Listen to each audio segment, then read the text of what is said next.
closest line in a long time as a hit comes, and it should stay in bounds, and it does. To serve, dug out by Bishop, this to the middle, and slamming one home. Serves over, dug out by Brodzinski. Jones now an attack by Dylan Miller, killed good. And free ball to the crossover.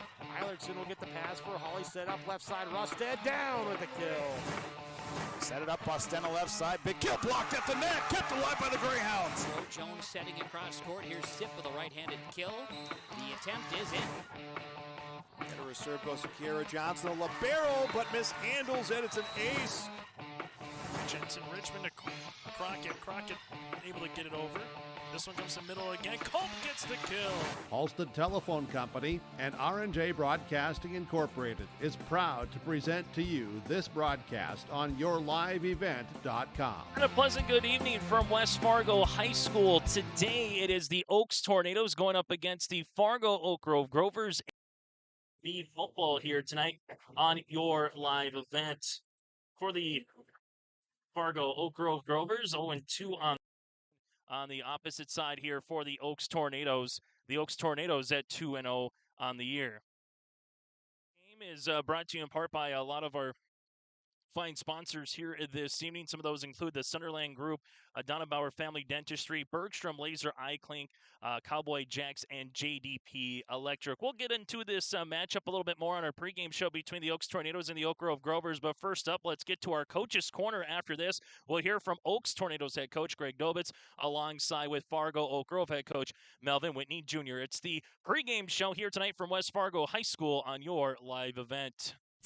If you want help from a firm that has integrity and respect, strives for excellence, and is interested in the betterment of the community, look no further than Onset Twitchell Attorneys.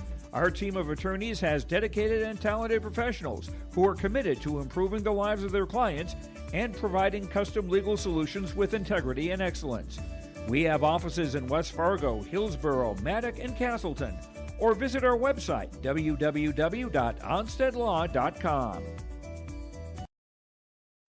As we continue on our pregame show here tonight from West Fargo High School, it's 11B Region 1 football. Joining us now as part of our Coach's Corner is Oaks Tornadoes head coach. That is Greg Dobitz. And Greg, 2 weeks, 2 wins. You got to enjoy that on the season against Sargent County and alongside Central Cass. I know now the road of your schedule starts getting into more full swing a little bit here tonight with Fargo Oak Grove, but the opening quarter of the football season, Greg, how would you just kind of elaborate it a little bit from your point of view on getting 2 wins against a really good Central Cass team and a sturdy Sargent County team as well? Yeah, I'm super happy, obviously, to start the season 2-0. I think when we looked at our schedule to open the season, we thought it would be a challenge because Sargent County is a really historically very solid football program. Coach Olson does a really great job with his kids. Now, the past 4 or 5 years when we played them, it seems like it's always kind of been towards the end of the season. And you know how football is, right? Roster attrition, injuries, things like that take place. And so by that time, their team sometimes isn't as good as it's been in the beginning of the season. So it was like, wow, we got to play them when they're going to be their healthiest. So we knew that was going to be a challenge. And then obviously with Central Cass, we knew that was going to be a really big game for us.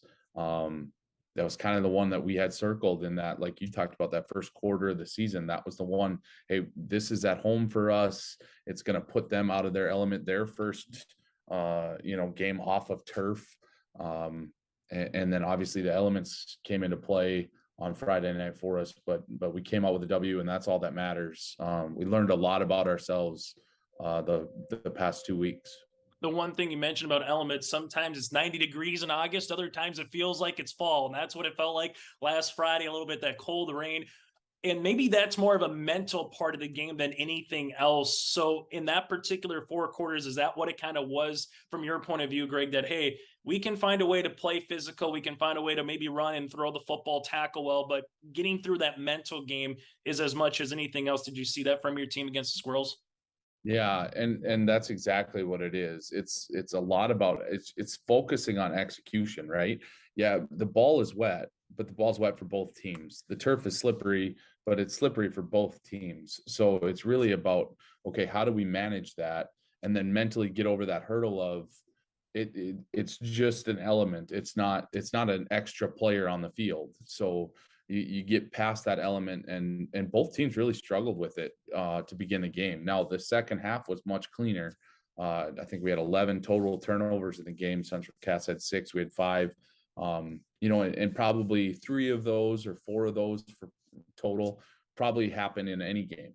It doesn't matter the circumstances, but there were definitely some turnovers that were weather related. But I think in the grand scheme of things, the way we played defense, the way we answered the adjustments that they made offensively, and then the little tweaks we made on offense that got us to the end zone there at the end of the fourth quarter. I really like the way our kids responded and the way my coaching staff came together and found ways to get the ball moving. The one thing I know, anytime we talk about a senior quarterback, that's big at any level of high school football. And Xavier Vossler, you've had a nice 1-2 combination with Trey and Mario as well at the running back spot. And then it seems like when I look at your wide receivers, Greg, they're catching 15, 20-yard passes, whether it's you talk about Noah, whether you talk about Paper, whether you talk about Joe as well. What has it been offensively for you guys through 2 games to find a way to get something cooking, take advantage of turnovers against Sargent County, but also still put up 20 points in a rain game, against these Squirrels, Greg? Yeah, well, going back to Xavier, his experience is vast. He hasn't been a 3 or a 4-year starter, but he's played in a lot of football games. And his experience last year as a starter for us before he got injured there at the end of the year, he's come so far. He's done a really great job learning the system, understanding how our system works with what defenses are giving us. Friday night against Central Cass, they were giving us some short, quick, intermediate passes. And right, high school football quarterbacks love to throw the deep ball. Xavier loves to throw deep passes, but that's not what they were giving us. So it takes patience. It takes a really a good quarterback then to get the ball to athletes in space and let them make plays. So you might see a 15 to 18-yard pass completion in the scorebook, but that's really only a 6-yard throw. So I feel really good about the guys we have outside: Joey, Blaise, and Adler. I'm missing one, Noah. I really like our combination there. We can mix and match those guys. They do a really good job. They understand their role on the team, and they're special. We need to find ways to get them the ball so that they can show off their talent. Final thing for you, Greg, before you let you go, you're going up against a Oak Grove team who played Central Cass, who had to go through a back and forth game in Gwinner against Sargent County as well. So going up against the Melvin Whitney Junior team in the last couple of years, Greg, I guess what kind of stands out on a typical Friday night when you play, the Fargo Oak Grove team? Well, we know we're going to get a physical, well-coached football team. The last couple of years, Coach Whitney has really played to his strengths with his club. Last year it was the offensive line and running game that really got them. They were really competitive in the games they lost, and then they won a couple of games, and you haven't seen that, in every year with Oak Grove. But I think we started our game with them last year and got up 3 touchdowns, but by the end of the game they had the ball with a chance to win it. So at the end, but we know it's going to be a physical football game. We're going to have to stop the run. We're going to have to figure out a way to run the football. That's the one thing that we just have to find some consistency with for ourselves, is finding a way to run the football. And we play North Dakota. We know two keys to winning football games in North Dakota is, running the football and stopping the run. So that's the thing that we're focused on this week. And, it's going to be a battle, and it's going to be fun to watch our kids go out and compete. Hey, Greg, thanks so much for your time. Best of luck tonight here against the Grovers and throughout the rest of the 2022 season. All right. Thanks, Chase. Appreciate it. Is enjoying your new Record. First Class Mortgage. Our expertise, your peace of mind. Put an expert to work for you. Call today. As an American family agent, I look out for what matters to you, even when nothing's wrong. This is Chris Heisey. Visit me online at chrisheisey.com. These days, everyone wants to save money. I can show you how easy it is by having multiple policies. By combining your auto and homeowner's insurance, I can put some change back into your pocket. My website again is chrisheisey.com. I want to be your American family agent. American Family Insurance. Emery Vistos Implement has been family owned and operated since 1935. Located in Oaks, North Dakota, they sell CarQuest automotive parts and numerous lines of agriculture parts, from edible bean equipment to air compressors and pressure washers. Plus, you'll have to stop by and check out their Ariat clothing selection at Emery Vistos Implement. Anything you need is under one roof. Stop in just south of Oaks on Highway 1 or go online to vistoimplement.com. That's vistoimplement.com. Continue on our Coach's Corner here today from West Fargo High School. It's 11B football, and joining us now on our pregame show is Oak Grove head coach. That is Melvin Whitney Jr. And Melvin, the first question I got to ask is, 2 weeks ago, you played at Fargo Davies. Last week, you played in Gwinner. This week, you're playing at West Fargo High School, and that's before the rest of the season. I know with how the floodwaters kind of came at the Red River. You got a gorgeous football field there at Fargo Oak Grove, but sometimes it gets flooded out, and this season it got flooded out. So how hard of it, or isn't it as hard having a quote-unquote home field for 5 games throughout the regular season, Melvin? Yeah, it's disappointing for the seniors. Of course, you want to see them go out in their last year on their home field, but I mean, we've been through it before, so it's kind of nice touring some of the fields, the nicer fields, and most of them, I mean, all of them are in the Fargo Moorhead area are turf fields, so it's a nice, you get to see the nice facilities from that aspect, and hopefully, wink, wink, hint, hint, we can do something, but probably not where our field is now, because there's no way to be a floating carpet headed up to Grand Forks or something like that.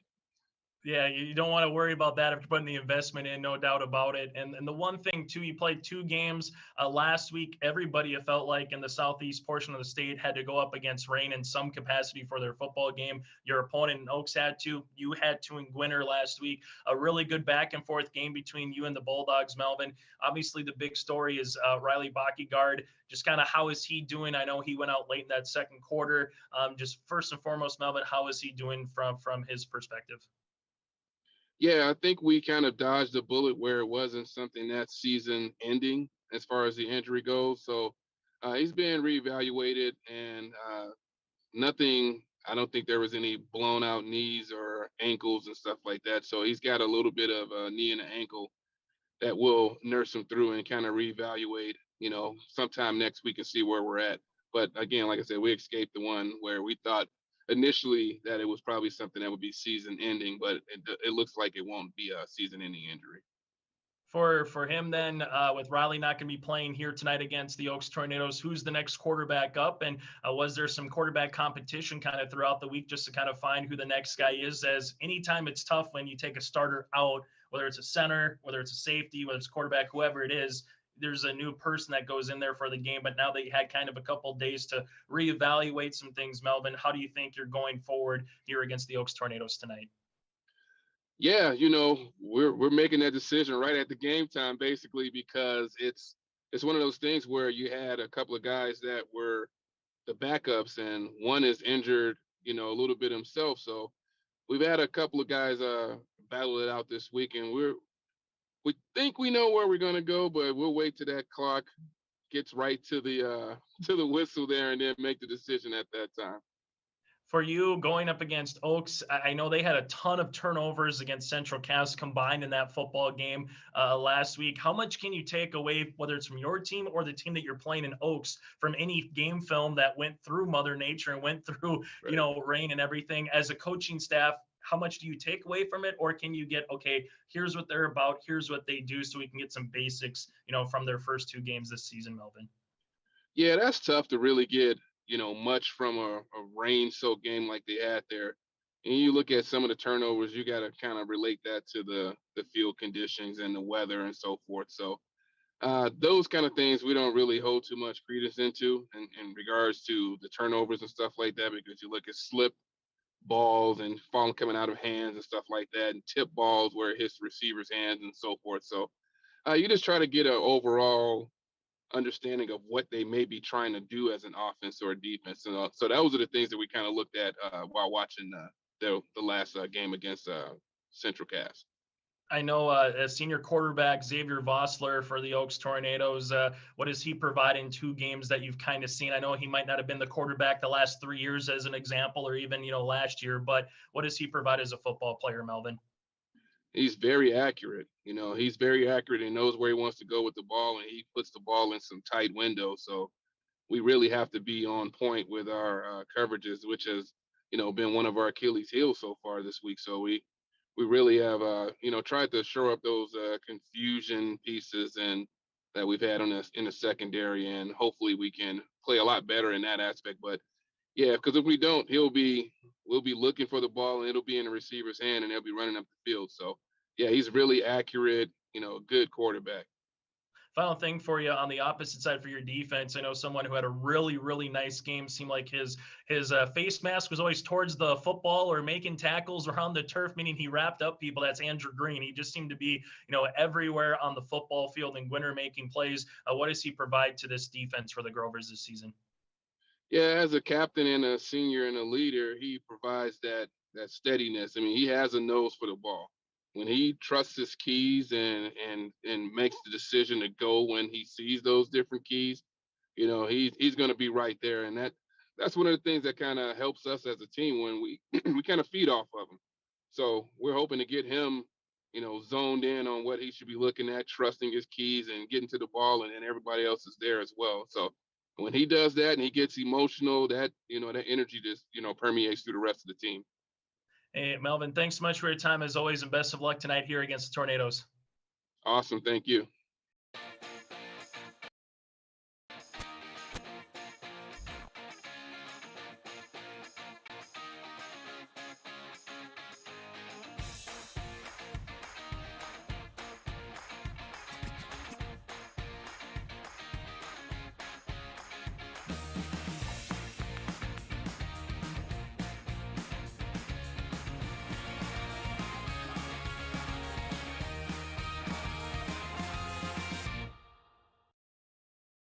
This is Chris Brecken from RDK Enterprises, your local precision planting dealer. I want to take this opportunity to say thank you to our growers. Your trust and fellowship is the driving force behind our dedication to your successful farming operation. We continue to invest in the education of our team to ensure your customer experience is outstanding. Thank you for the opportunity to be your planter experts. Stop by either of our locations in Hillsboro or Drayton, North Dakota, or visit planterdoc.com.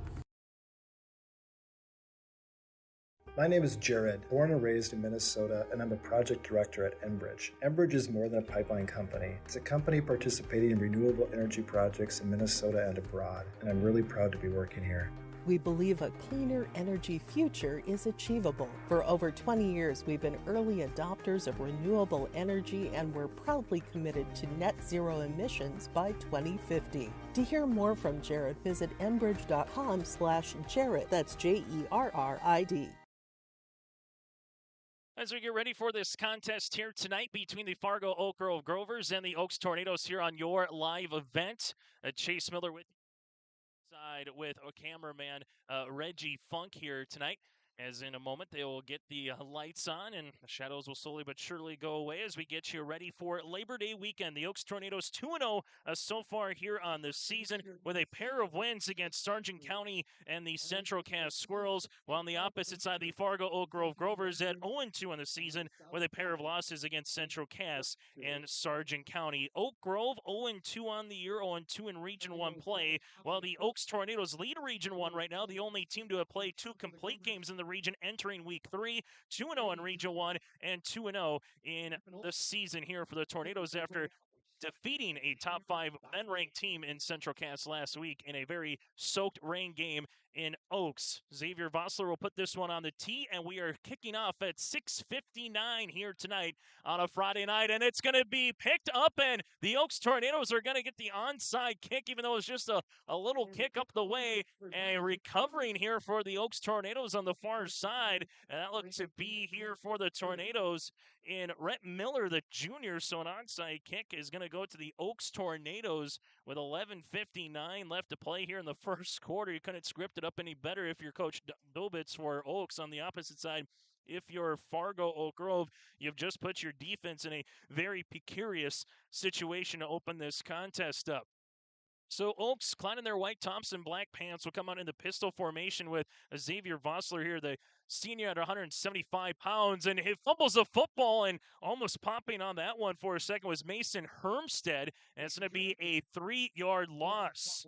So fortunate by Vossler there to be Johnny on the spot on the carpet, and, well, might have saw a onside kick for a turnover. When's the last time you've seen that in a football game at the Pee Wee level all the way up to the NFL? Now 2nd and 13 for 12-minute quarters here in high school football. The Tornadoes, their first road game here of the season out in the I formation.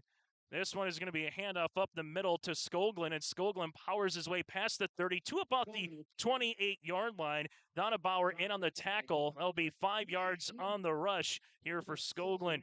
Big fellas up front here for Oaks. Left tackle Landon Potasic, the guard of Jaden Hinkle, the center of Deegan Rorick, the right guard of Joe Schaefer, and Eddie Garza, the right tackle, a sophomore at 195 pounds. First third down here of the night for the Oaks Tornadoes. They'll be on the near hash at the 27. They will need the 20 for the first down. Trips to left-hand side. Vossler, one-on-one action. Spins it out. That's going to be complete at the 1. Did he go into the end zone? They're going to say he's in the end zone. One says he's at the half-foot line. One says he's in the end zone. They're going to give him the half-foot line for a 26-yard completion to the outside here for the Oaks Tornadoes. And that's Blazin Dolney in on the reception. So Dolney able to get the reception there on a 50-50 ball. Xavier Vossler put it right in the bucket, and it was a matter of, was it going to be the Oak Grove Grovers to come down with it, or was it going to be the Oaks Tornadoes? And Oaks and the wide receiver of Blazin Dolney able to come up with that one. That's something that Coach Greg Dobitz said in our pregame show. We got to find ways to get plays to playmakers in space, and an end zone half-yard rushing touchdown here for the Tornadoes right up the middle. Trey Skoglund, and we have a new score. It's Oaks 6, the Grovers scoreless. So Oaks takes full advantage of that onside kick 100 seconds in to get the touchdown, and they will come out with the swinging gate offense. I asked Coach Dobitz if they'd done this before. NDSU came on with this a couple years ago. He goes, oh, yes. That's going to be a little shovel pass into the end zone for the touchdown. For the two-point conversion, Joey Hive able to come across the way for the two-point conversion on the pitch and catch from Vossler. It's now Oaks 8, the Grovers scoreless. High school football tonight on your live. Kate's Kennels, located in Castleton, North Dakota. We offer boarding for all of your furry companions. Whether you're going on vacation or you have an emergency, we are here for you. We know they are a member of your family, and we will treat them as if they were one of our own. Kennel tours are always welcome. Check us out on Facebook at Kate's Kennels or visit our website at kateskennels.com. Give us a call at 701-347-4176 for all your furry friend boarding needs.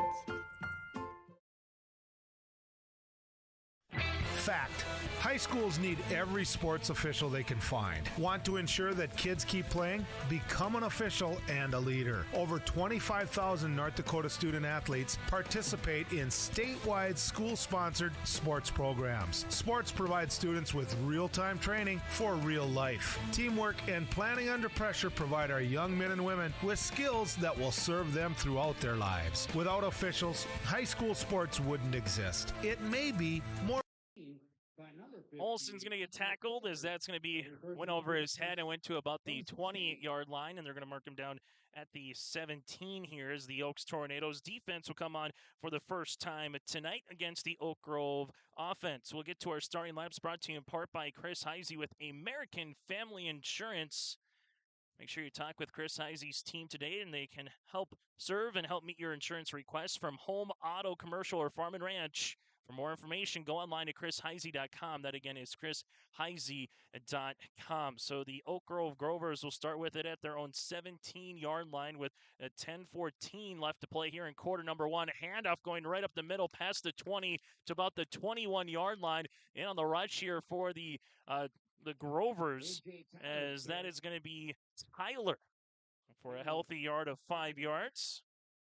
One thing here for the Grovers, couple of players that will be unable to play here tonight. And Riley Bockyguard, he is out. And then also talking with the head coach of Melvin Whitney Jr. of the Grovers, Spencer Schumacher, will not be dressing up here tonight either, was kind of the indication early on. Tyler with the handoff gets to the 20-yard line, trying to break out of one tackle, rolls his way forward to about the 24-yard line, maybe the 23.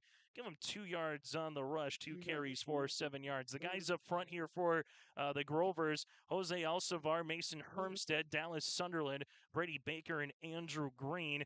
Some of the halfbacks, so we will see here tonight. We've already mentioned Tyler, a mixture of Donabauer, Olsen, and Peterson, if he's healthy throughout this game. Also Jack Dietz at the quarterback, the sophomore position, with wideouts of Quinter and Francis here tonight for the Grovers. Little full house backfield. Handoff goes to Tyler, and he gets stuck right in the gap. That's going to be a tackle for a loss. And Chris Titus, the sophomore, comes in on the tackle for a loss of 2. 3 carries now for 5 yards, and for the Grovers, looks like they'll have to come out and punt this football away with Luke Johnson. He'll be back at his own about 13-yard line, while for the Oaks Tornadoes, they'll have a couple of players back here right about midfield. Oaks, we'll see if they bring any pressure. Right now, just playing more of a return.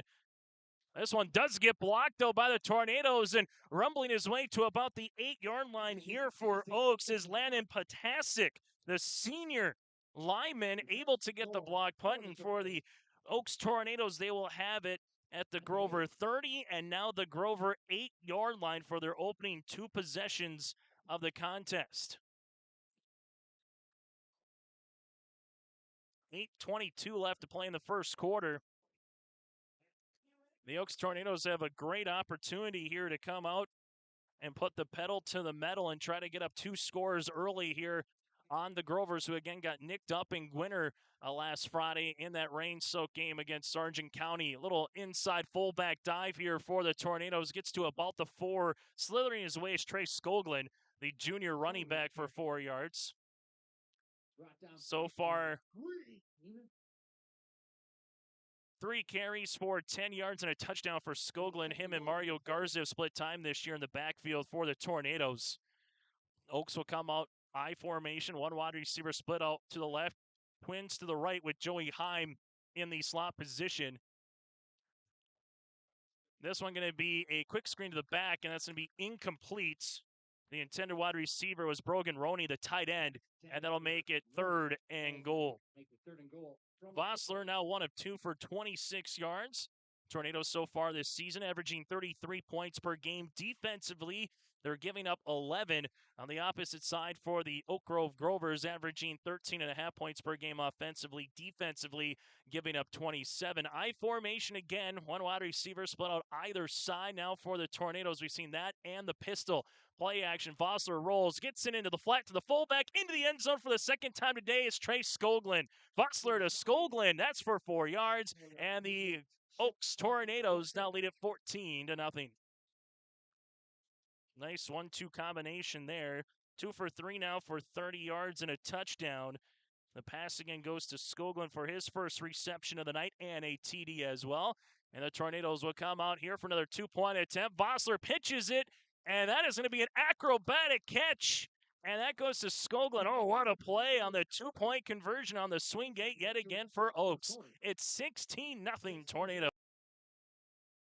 At Oak Grove Lutheran School, your student will receive an education focused on strong academics, faith formation, and a heart for service. Oak Grove challenges students to discover their potential and create a better world. From sports, music, theater, and robotics, students will find a place to grow their talents. The mission of Oak Grove Lutheran School is to express God's love by nurturing students for academic achievement, lifelong Christian commitment, and loving service throughout the world. Learn more at oakgrovelutheran.com. Well, if you're just joining us with 7:42 left to play in the first quarter, the Oaks Tornadoes just had a little pooch kick, and the Oak Grove Grovers just unable to pick it up on the near sideline, and Oaks would then go 30 yards down the field in about a minute and a half and score a touchdown with Skoglund, and then Oak Grove had to go 3 and out. The punt was blocked on the way by the Oaks Tornadoes, and Landon Potasic was able to get the block punt, and then an 8-yard touchdown drive in 40 seconds here for the Oaks Tornadoes. And Oaks right now showing you why that they are going to be a quality and a tough out team here in Region 1 after beating the Central Cass Squirrels. You wondered how they might come out in terms of maybe not playing at that level of a top 5 opponent in the Oak Grove Grovers, but Oaks right now showing you that they're going to be a team to contend with, not just in Region 1, but potentially here throughout the state of North Dakota as we get into this month of September and to the postseason here in October. If Oaks wins this contest,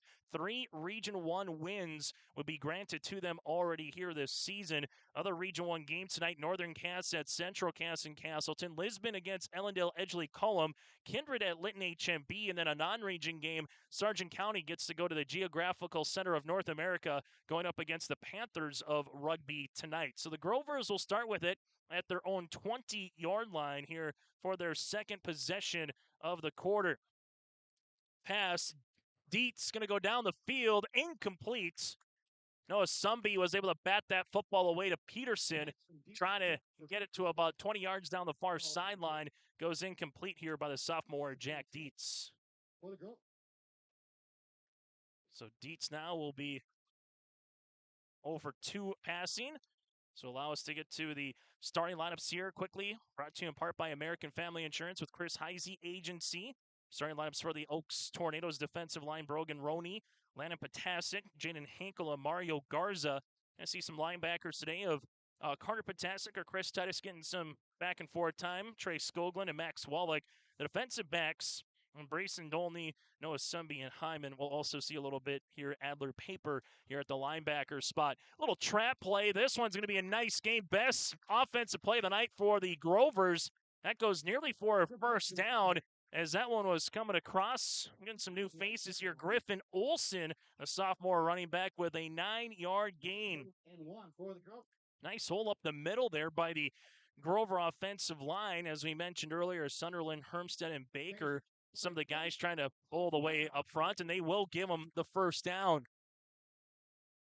So one carry now for 10 yards here for Olson with under 7 minutes left to play in the opening quarter. It's 11B football here tonight, Region 1 on your live event. Maryland I formation now. Tyler dots the I, handoff, bounces out to the right-hand side, gets to the numbers, and then maybe 2 to 3 yards there. A host of Oaks Tornadoes able to come in on the tackle. Jaden Hinkle was one of them that was able to get to the outside and drag him down for a gain of 3.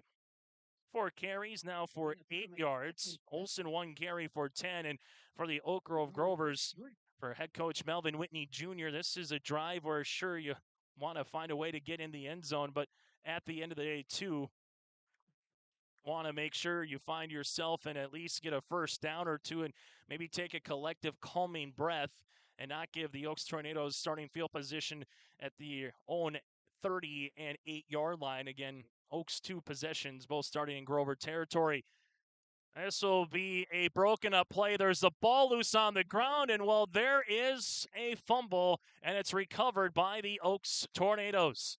This is at the 27-yard line, and just a broken up play. And coming out of the game now for Oaks is Jose Alcivar, too, not putting too much pressure on the right side of his hand. So a fumble comes here. And as we mentioned, you don't want to give Oaks great starting field position, but this is what the Tornadoes have done. 2 games coming into this evening. 10 turnovers against their opposition. They got Central Cass with 6 of them last Friday night in Oaks. Shotgun. Quick little bubble action. This goes to the outside of the numbers here. That's Noah Sumby. Sumby kind of puts the herky jerk onto the 15, slid his way 10. Sumby into the end zone. Touchdown, Tornadoes. It's now 22-0 after a 27-yard quick screen goes to the senior wideout Noah Sumby, and that goes for 28 yards and a score. It's now 22-0 Tornadoes, and Sumby made that look easy. 3 for 4 through the air for 57 yards. Pair of touchdowns for Valsler as well. They'll come on for the point after attempt. This one is blocked at the line. Nice job on the way for the Oaks Tornadoes to get the touchdown, but Andrew Green blocks the PAT. But it's been all Tornadoes so far. 3 possessions, 3 scores here in West Fargo. It's Oaks 22, the Grovers scoreless on your live event. Since 1981, Park Christian School has been educating the next generation of leaders in the Fargo, Moorhead, and West Fargo area. Park Christian's thoroughly Christian education and commitment to academic excellence has resulted in a confident tradition of student success. Students graduate from Park Christian School strong in their faith and well prepared for the rigors of college, career, and relationships. Call 218-236-0500 to schedule your visit or go online to parkchristianschool.org.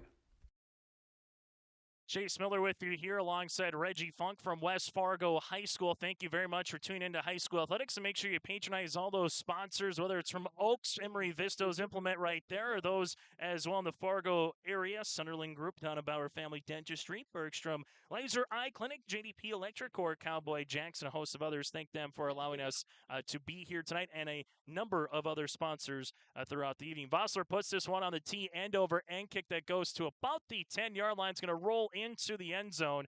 And for Oak Grove, they will take possession of their 3rd offensive possession here at their own 20-yard line in the quarter. Oaks gets north of 30. We might be talking about running time in the second half, but right now for Fargo Oak Grove, want to find a way to get that ground game going as they did on the previous drive, and then all of a sudden just a little bit of a broken play, a fumble. And Oaks so far, a pump block for a touchdown and a fumble. This season they have 11 turnovers in 13 quarters for the Tornadoes defense. That has been the bread and butter so far for a Coach Greg Dobit's team, who comes in and looking like a team on a mission to try to get to 3-0 on the season. And there's going to be another fumble as it came across on the jet sweep. Oaks is saying that they have it. We'll see if Oak Grove could possibly get on it. They can't, and the Oaks Tornadoes on one play get another turnover as that one just hit the turf on this jet sweep. And coming out to the outside here for Oaks is going to be Joseph Schaefer, able to pick up the fumble recovery at the 19-yard line. So Oaks has their 4th possession all in Grover territory here as well. So another fumble, and there'll be a handoff here as Oaks is starting to go a little bit deeper into their play column here. Jacob Kadoon, the senior running back, able to get a couple of yards, muster his way to a 17-yard line. Jacob Kadoon with the carry, dropped down by Foster Lord. So Kadoon, 1 carry for 2 yards. It's now 2nd and 8 upcoming here for the Tornadoes.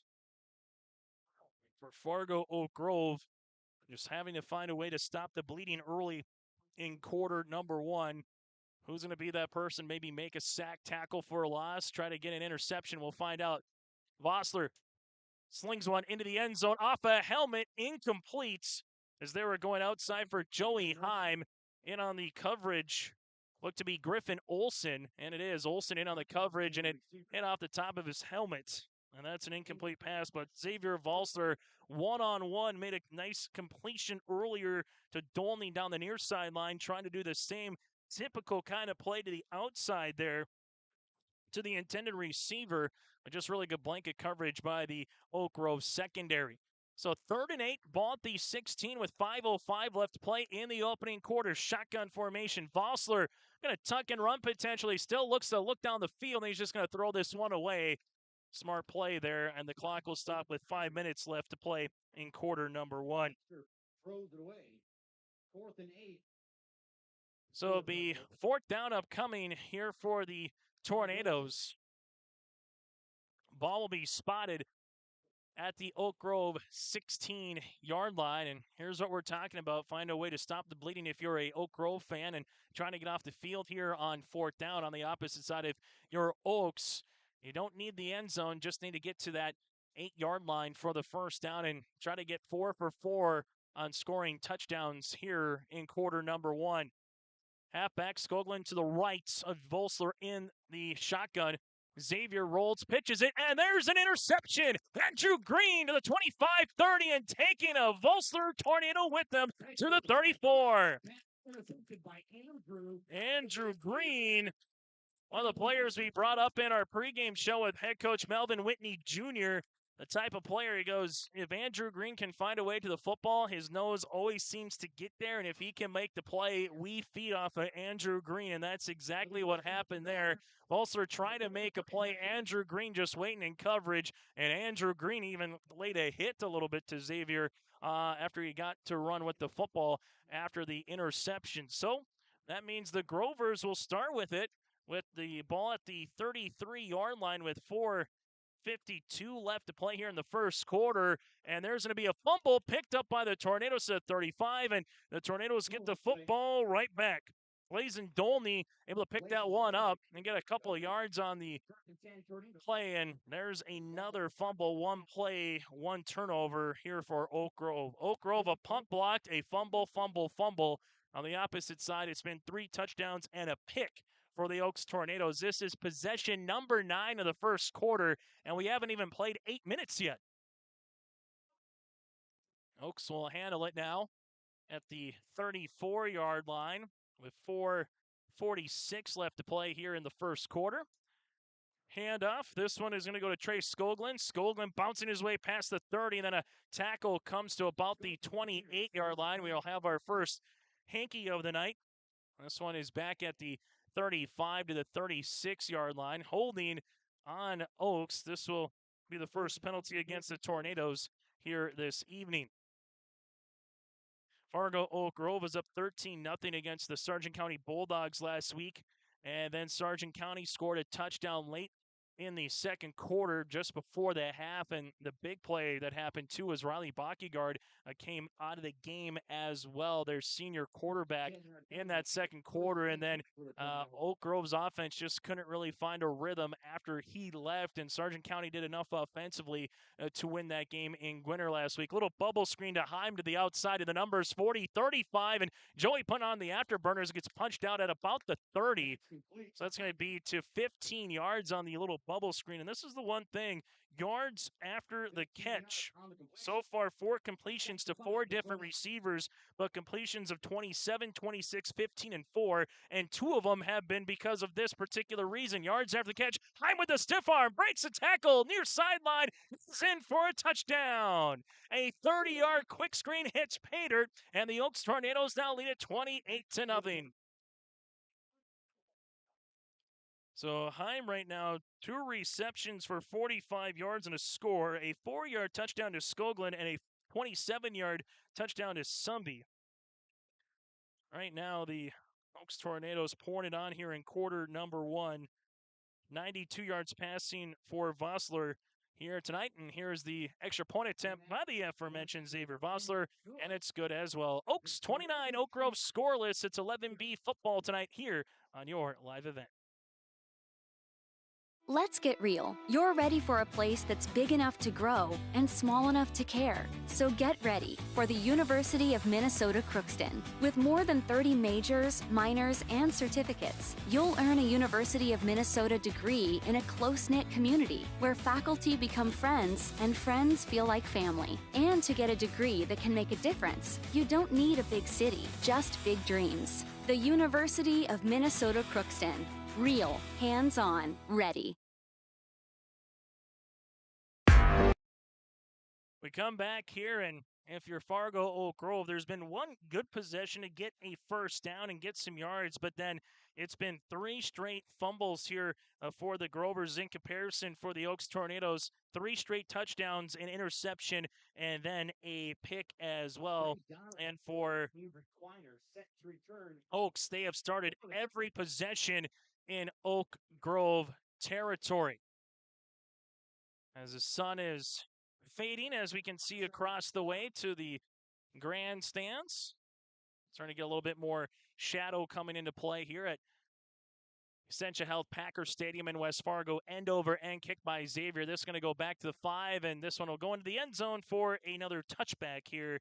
And Oak Grove will start at their own 20-yard line for the 3rd time out of 5 possessions. 4:11 left to play in the first quarter. The 10th combined possession between the Grovers and the Tornadoes here tonight. Still to come on our halftime show, brought to you in part by First Class Mortgage. I'll get to the stats, recap the scoring action, and more. That's all still to come here tonight on our First Class Mortgage halftime show. So touchdown there for Oaks again. As that little bubble screen, Vossler with his 3rd passing touchdown, as that was able to go to Heim. And then Vossler had the point after attempt. Here's Dietz as he rolls out to the right-hand side. Pitch and catch incomplete. The intended receiver on the outside just hit his hands a little bit there in Donabauer. And that'll bring up a 2nd down and long here for the Grovers. Dietz so far 0 for 3 through the air. Fargo Oak Grove, after this contest, doesn't get any easier with number 1 Kindred next week in Kindred. Then they're home to Lisbon on September the 16th.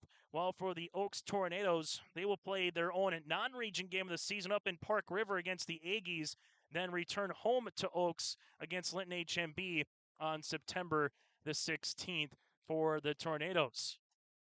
Motion man is Griffin Olsen. Dietz looking to get it out to the outside. That's going to be incomplete at the 32-yard line. Oscar Francis was the intended receiver. Coverage on the way for the Tornadoes. That one will be on the interior for Trey Skoglund. Able to provide that nice coverage. 0 for 4 now for Dietz. 3rd and 10 upcoming here. What Oaks is thinking about is find a way to get a stop, find a way to get a touchdown, and then once we get to the second half, that would be running time in North Dakota. But again, Minnesota, they do that in the 4th quarter. North Dakota, it starts in the second half. Shotgun formation. Tyler lines up to the left. Oaks right now with 4 down linemen, and they will bring forward Dietz. Pocket collapses, and Dietz gets sacked. Looks to be Jaden Hankel in on the sack, and it is, as Hankel is able to get there for the sack. Goes back to the 20-yard line to about the 11. And that was actually number 59 and Schaefer. So excuse me, Hankel wearing 58, Schaefer wearing 59. So Schaefer will get credited with the sack for 9 yards. That goes all the way back to the 11-yard line. 4th down and a country mile upcoming here for the Grovers, as Luke Johnson will come on and be in his own end zone to punt this one away. And Oaks will have their 6th possession of the quarter upcoming. Play clock down to 6, down to 5, and we might get a timeout here, and we will. Timeout on the field, we'll break with them. Timeout called by the Oak Grove Grovers. We'll have the punt when we come back here on your live event. Stay up to date with the latest goings-on in the region with the Coaches Show every Wednesday night on YourLiveEvent.com. Goes deep down the middle, has a man, Soka Porter! Soka Porter to the 20, to the 10, to the 5, and taken down there. We'll dive into the latest stories from North Dakota and Minnesota. And there's the block by Reese. That's the Coaches Show with me, Joe Lancello, on YourLiveEvent.com every Wednesday night starting at 7. 29-0 Oaks over the Oak Grove Grovers here in the first quarter. The Tornadoes all over the Grovers right now, as if they score results and holds, Oak Grove would drop to 0-3 on the season, while the Oaks Tornadoes would drop to 3-0. Oaks won the toss, elected to defer in this one.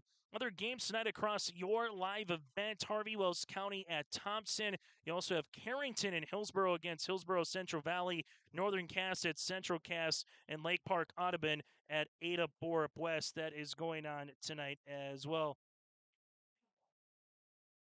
This one's going to be a block punt, and the Oaks Tornadoes trying to get in the end zone, and they do. Touchdown, Tornadoes! Oaks looking to get that one in, as that's going to be a block punt. And then the Tornadoes able to get that one, and that's going to be with Joseph Schaefer. It's now 35-0 Tornadoes.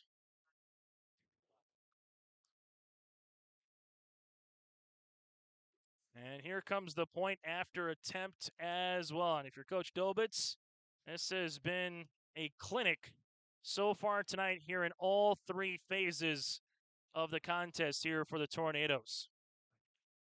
Point after attempt by Vossler is up, and it's good. It's now 36-0 Oaks here on your live.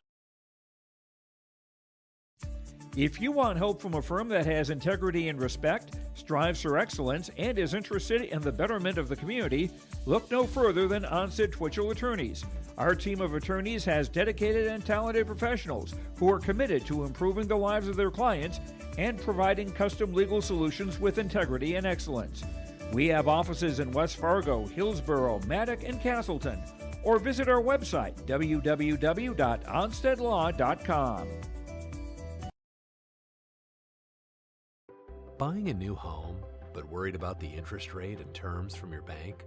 At First Class Mortgage, we'll find a mortgage that fits your needs. Shopping national banks and other lenders for the lowest rate and most affordable terms. Saving you time and money.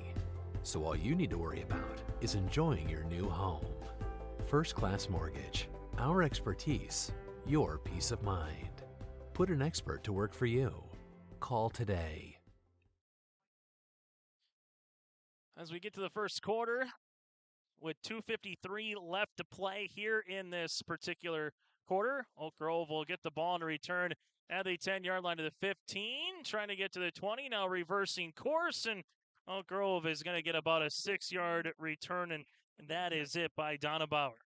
10 yards on the return. So with 2:44 left to play in a very prolonged first quarter, so far 31 minutes of actual time, Oak Grove will start at their own 16-yard line. Already the most points the Grovers have given up so far in a contest this season. They gave up 34 to Central Cass at Fargo Davies in the opener, and 20 points in Gwinner against the Bulldogs. But again, a couple block punts, one for a touchdown, 3 straight fumbles, and you give the Tornadoes quality field position. That's exactly how it's going to start here for the Grovers. Shotgun formation. And we're going to have another handoff, just trying to get the play on a little play to Tyler. And Tyler just bobbled it in the breadbasket, and the fumble will be recovered by the Tornadoes at the Grover 14-yard line. With 2:41 left to play here in the first quarter. So Oaks will handle it here. Back into plus territory, as Oaks' worst starting field position of the game has been their Oak Grove 30-yard line in their first possession here tonight. I formation handoff. This one goes to Trey Skoglund, and Skoglund muscles his way to the 10-yard line. 5 yards on the rush. 4 carries for 15 yards for Skoglund. You know what? I'm going to disagree with Caleb. Gain of 4. And now it's going to be ball spotted at about the 10-yard line here. The Tornadoes, under the guidance of head coach Greg Dobitz, been with the program since 2005, the head coach since 2011 for Oaks, a team that's been back and forth between 9-man and 11-man in recent years. Pistol formation, Vossler. This one goes right up the middle to the running back, and that gets back to line and about it. Looks to be Skoglund again on the rush, and it is. Now 5 carries for 15 yards. 3rd and long here for the Tornadoes. Ball will be spotted at about the 10-yard line here with 100 seconds left to play here in quarter number 1. And we'll flip the field, and get to the next 12 minutes here in the second quarter before our First Class Mortgage halftime show. For the Oaks Tornadoes, they got two wide receivers. That's split out to the left-hand side, shotgun formation. Play clock down to 7, down to 6, and Coach Dobitz might need a timeout here quickly. It's down to 3, down to 2, and there's a timeout on the field. The first one taken by Oaks. So Oaks has one timeout taken. The Grovers have one timeout taken. We'll break as well. 1:19 left to play here in the first quarter. It's Oaks up by 36. As an American family agent, I look out for what matters to you, even when nothing's wrong. This is Chris Heisey. Visit me online at chrisheisey.com. These days, everyone wants to save money. I can show you how easy it is by having multiple policies. By combining your auto and homeowner's insurance, I can put some change back into your pocket. My website again is chrisheisey.com. I want to be your American family agent. American Family Insurance. Daily appetizer specials. 1:19 left to play in the first quarter. The Oaks Tornadoes take a timeout and avoid a 5-second delay on the clock. For Oaks right now, this is a squad that we mentioned earlier. 8 of the 9 seasons they made the postseason, but we mentioned 9-man. They were 9-man in 2017 and 18, 2005 and 2008. Now they've been an 11-man since 2019, and it's been a team that has had their season come to an end against Langdon the last 3 years, and they're hoping to avoid that this year with the quality 2-0 start, looking to get to 3-0 here tonight. Handoff, this one bounces to the outside, and Green trying to wrap up the running back, and Skoglund and does. Good swarming defense by the Grovers makes it 4th down and long. So about 4th and a long, 6 upcoming here for the Tornadoes. Vossler right now has a lot of weapons on the outside, a senior in Heim, a senior in Paper, a senior in Sumby, a junior in Brogan Roney, and then you add in a Blazin Dolny as well. We've seen Xavier Vossler so far here tonight hit 4 different Tornadoes, 3 of them for touchdowns. We'll see what he does here. One wide receiver split out either side. Vossler's going to roll the left-hand side, pitches it into the end zone. That's going to be picked off by Fargo Oak Grove for a touchback in the end zone. That's Jack Dietz with the pick. Jack Dietz with his first career interception. And that's a pick for Dietz, and the Grovers will gladly take it here with 34 seconds left to play in this quarter. Well, for Oaks, it's been touchdown or interception so far. And right now, the Oak Grove Grovers will have the ball offensively here. We'll see what they can muster at the end of this first quarter. So for the Grovers here, they'll come out climbing that maroon top and the silver pants. Come out in a power I formation with Dietz. Handoff. Cutting not once but twice at 25-30 to 32-yard line. Best play from scrimmage so far here for the Grovers. Brady Donabauer in on the 12-yard rush. So first down upcoming here for the Grovers. 1st and 10, ball will be spotted at the 32-yard line, and see if that's the final play of quarter number 1. So for Oak Grove, they'll come out here. One wide receiver split out either side, left or right, with Quinter to the near sideline. 5 seconds left on the game clock, down to 4. They'll get the playoff. Handoff right-hand side, and Donabauer gets wrapped up by Skoglund in on the tackle for loss. That'll end quarter number 1. So Donabauer will finish the first quarter with 2 carries for 10 yards. We'll flip the field and get to the next 12 minutes here of the first half on your live. Emery Vistos Implement has been family owned and operated since 1935. Located in Oaks, North Dakota, they sell CarQuest automotive parts and numerous lines of agriculture parts, from edible bean equipment to air compressors and pressure washers. Plus, you'll have to stop by and check out their Ariat clothing selection at Emery Vistos Implement. Anything you need is under one roof. Stop in just south of Oaks on Highway 1 or go online to vistoimplement.com. That's vistoimplement.com.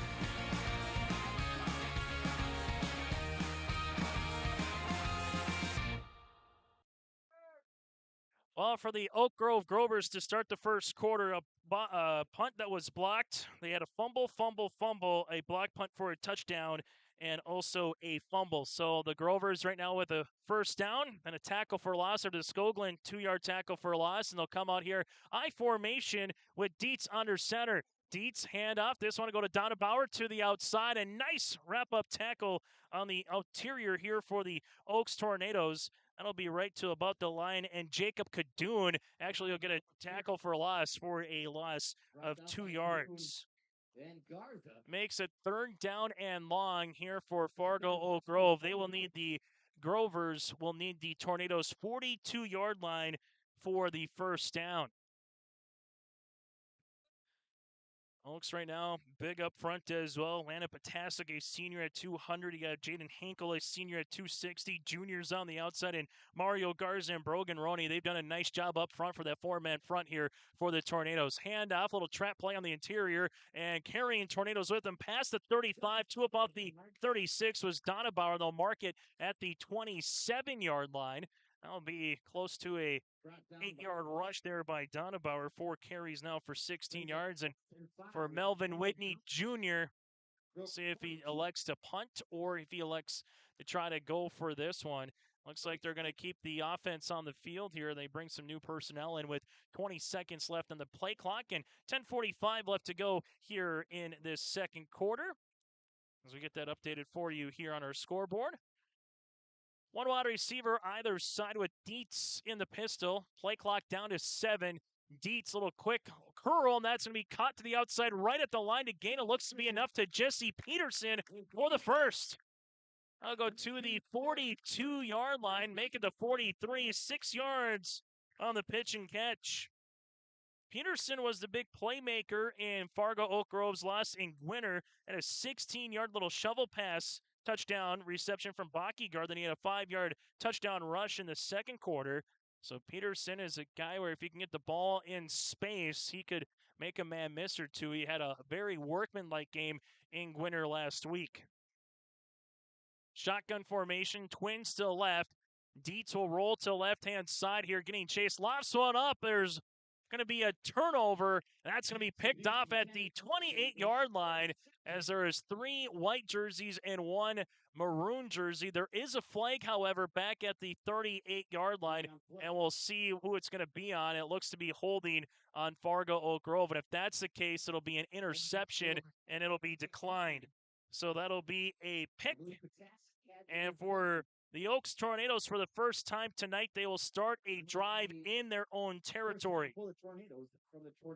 This will be at the 29-yard line with 9:56 left to play here in the first half.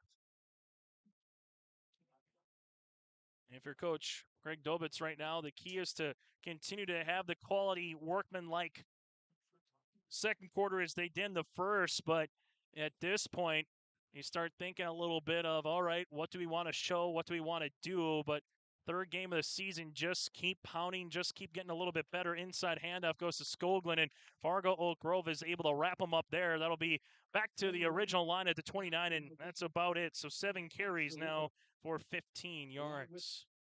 2nd and 10 upcoming. If you just joined us, well, Oaks scored their first possession of the game, 8-0, thanks to a Skoglund half-yard touchdown. Vossler to Skoglund for a 5-yard pitch and catch for a score. Vossler to Sumby for 27 yards. Vossler to Heim for 30. And a block punt where Joe Schaefer was able to get it in the end zone. And we have not a delay a game as our back official says reset on the play clock here. As they will get a fresh 25 and we'll get ready to rock and roll here on 2nd and 10. Shotgun formation, twins to the left-hand side. Handoff going to be a QB keeper here and going right up the middle here for the Tornadoes. As this one going to be close to the first down. They'll mark him at the 38 here for Oaks. As this going to be Blazin Dolney here on the rush. Torres and Green with tackle. So Dolney able to get 9 yards on the carry. And the Tornadoes will come out here with Vossler again, the senior coming into tonight. 5 touchdowns, 2 picks. Completion percentage of nearly 59%. Inside trap. That's going to be enough for the fullback to push his way to the 42-yard line. 4 yards on the rush, and we have an injured Grover on the play. After the 4-yard rush by Skoglund to the 42-yard line. Skoglund now for 8 carries for 19 yards. And looks to be just the helmet came off. And coming out of the game here is Jose Alcivar here for the Grovers. So 1st and 10 upcoming now for the Oaks Tornadoes with 8:32 left to play here in the first half. Both teams with 2 timeouts remaining. As Oaks will have the I formation, 1 wide receiver split out either side here. Handoff. That one, little nice jump cut in the lane to about the 48-yard line for Kadoon. Kadoon able to get 5 yards on the play. It was really nice little cutback there on that jump cut. And Oaks quickly gets to line, little sugar no huddle, trying to catch the Grovers defense potentially napping. There's the hard cut, and there's the flag. And the encroachment on the Grovers, it'll be their first penalty of the contest. For Oaks, they have 1 penalty for 5 yards. 1 penalty for 10. For the Grovers now, 1 for 5. 1st and 10 Tornadoes, who will get the ball to start the second half as well. Might have to ask those who are in charge of today's game as it's starting to get a little more darker on the screen to put the game lights on. This one going to be spun, not once, but twice as Skoglund, and Andrew Green finally wraps him up, but not for a gain of 2. 9 carries now for 21 yards. Eventually brought down by Macy Germstead and Andrew Green. Makes it 2nd and 8 for the Tornadoes.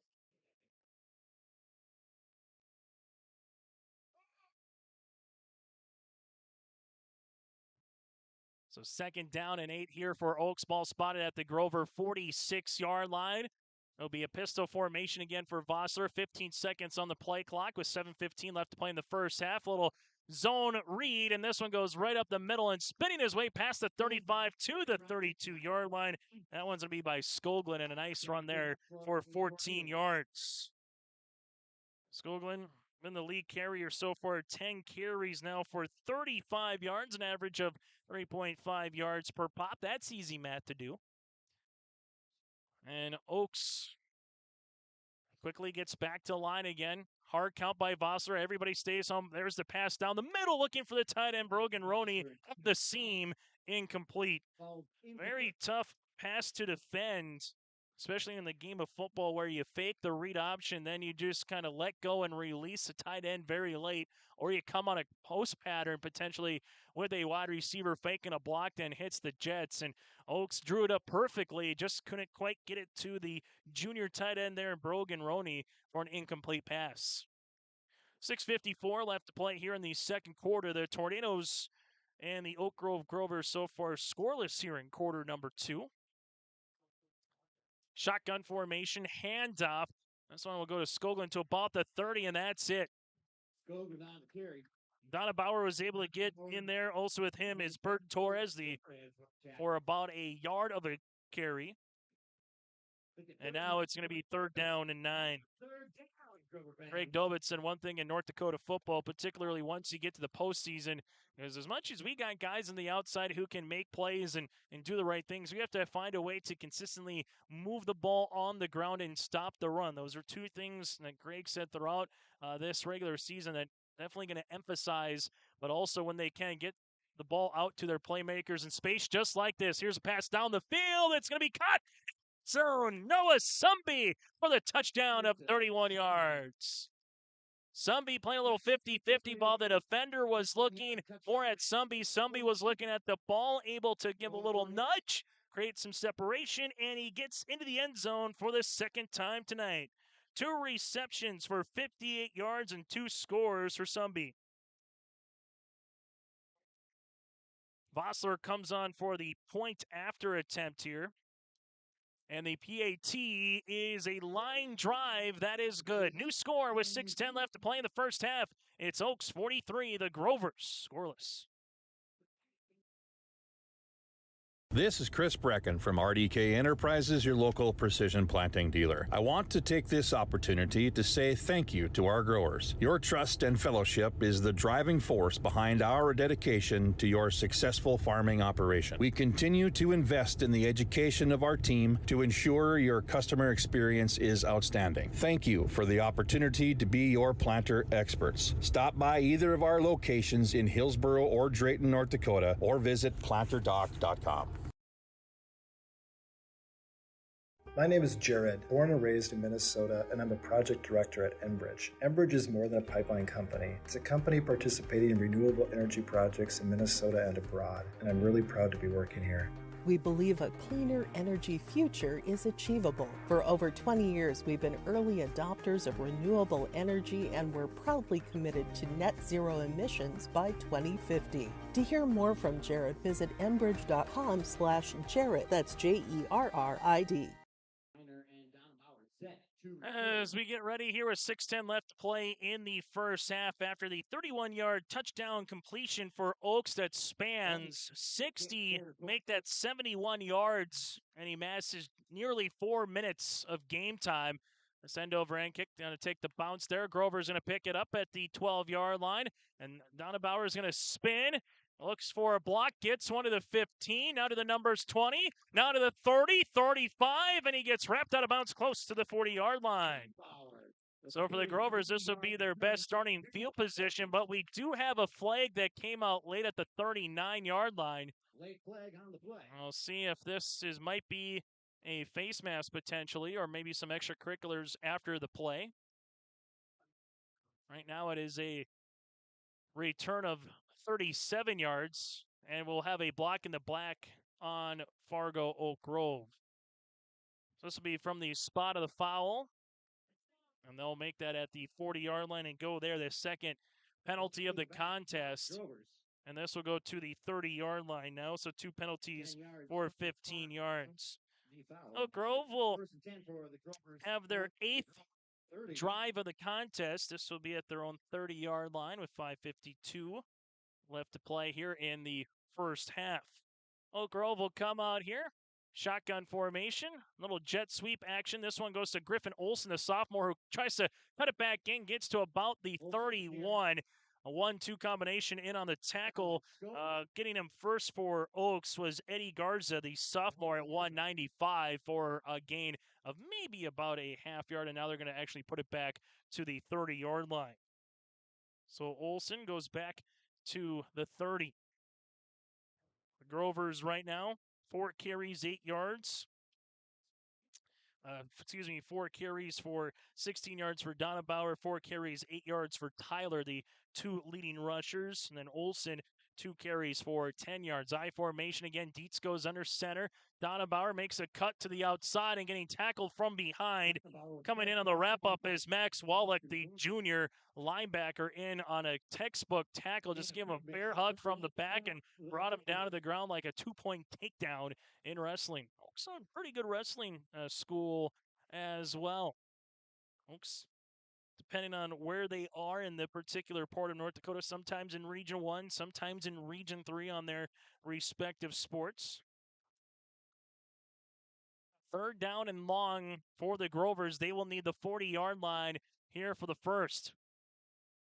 Play clock down to 8, now down to 7. To 3, to 2, they get the playoff. Dietz going to the outside here, looking for Peterson at the 50. Incomplete, and it will be 4th down. Dietz so far 1 of 7 through the air for 6 yards and an interception. 4th down upcoming here for Fargo Oak Grove. They will punt the ball off at the 33-yard line will be the line.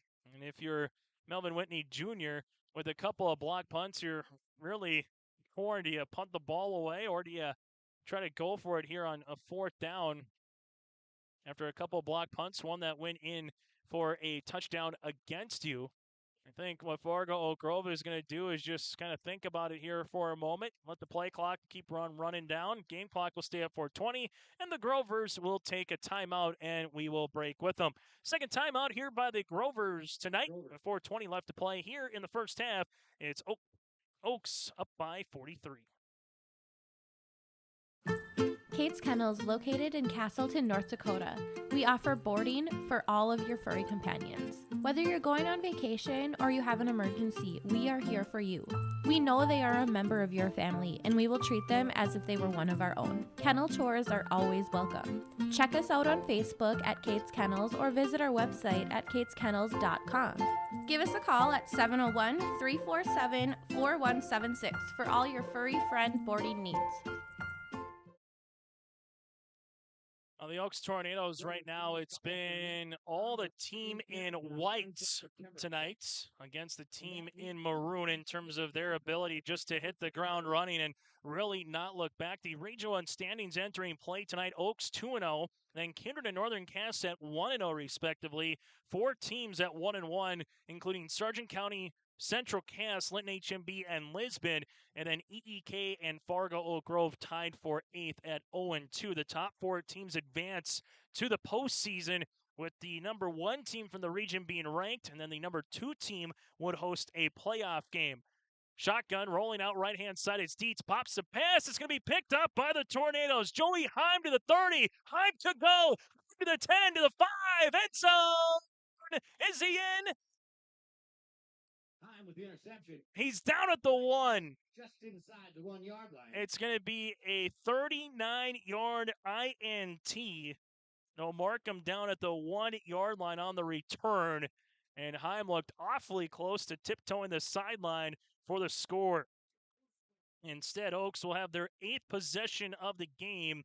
This will be at the Grover 1 yard line. And the Tornadoes will come out here with Vossler under center. With Skoglund dotting the I here, and we'll see if it's a QB keeper, if they give it to Skoglund again to finish one home. Skoglund with a little cut on the inside, gets met right at the goal line. The Grover's trying to bring him back, and he's going to be down and unable to break the plane. Nice defense there, bringing up 2nd and goal. Skoglund now 12 carries for 36 yards. Update for you from Sid Sitchy, 20-14, nearing the half between Fargo Shanley and West Fargo. Fargo Shanley, Rotsburg with 3 passing touchdowns in the first half so far for the Deacons. 2nd and goal here for Fargo Oak, for the Oaks Tornadoes. A little fullback dive. I'm going to say not in the end zone either on the fullback dive, as that's still going to be at the half-yard line. So Oaks right now is really doing Oak Grove doing a nice job of building a wall, but there's Vossler in for the QB keeper. And a touchdown. And Vossler gets in for the score. He has 4 passing, 1 rushing. Vossler now with 5 touchdowns in the contest, and with 3:12 left to play here in the first half, it's the Oaks Tornadoes 49, the Grovers scoreless. And trying to get to the half-century mark here with the point-after attempt with Xavier. Joey Heim is the holder. Here's the kick, end over end, one of the better-looking PATs of the night for the right-footed kicker Vossler, and the Tornadoes get to 50. It's 50-0, Oaks over Oak Grove. Kickoff is next here on your live event. Fact. High schools need every sports official they can find. Want to ensure that kids keep playing? Become an official and a leader. Over 25,000 North Dakota student athletes participate in statewide school-sponsored sports programs. Sports provide students with real-time training for real life. Teamwork and planning under pressure provide our young men and women with skills that will serve them throughout their lives. Without officials, high school sports wouldn't exist. It may be more. I'd like to thank some of our season sponsors here on your live event, American Family Insurance with Chris Heisey. They understand how important it is to be there for you as a resident of their community. Chris Heisey Agency with American Family Insurance. For more info, go to chrisheisey.com. First Class Mortgage as well, bringing you the halftime show here throughout the season. Post-game show, Tommy's Express Car Wash, and a host of others. Make sure, again, you patronize those sponsors for allowing us to be here tonight on your live event.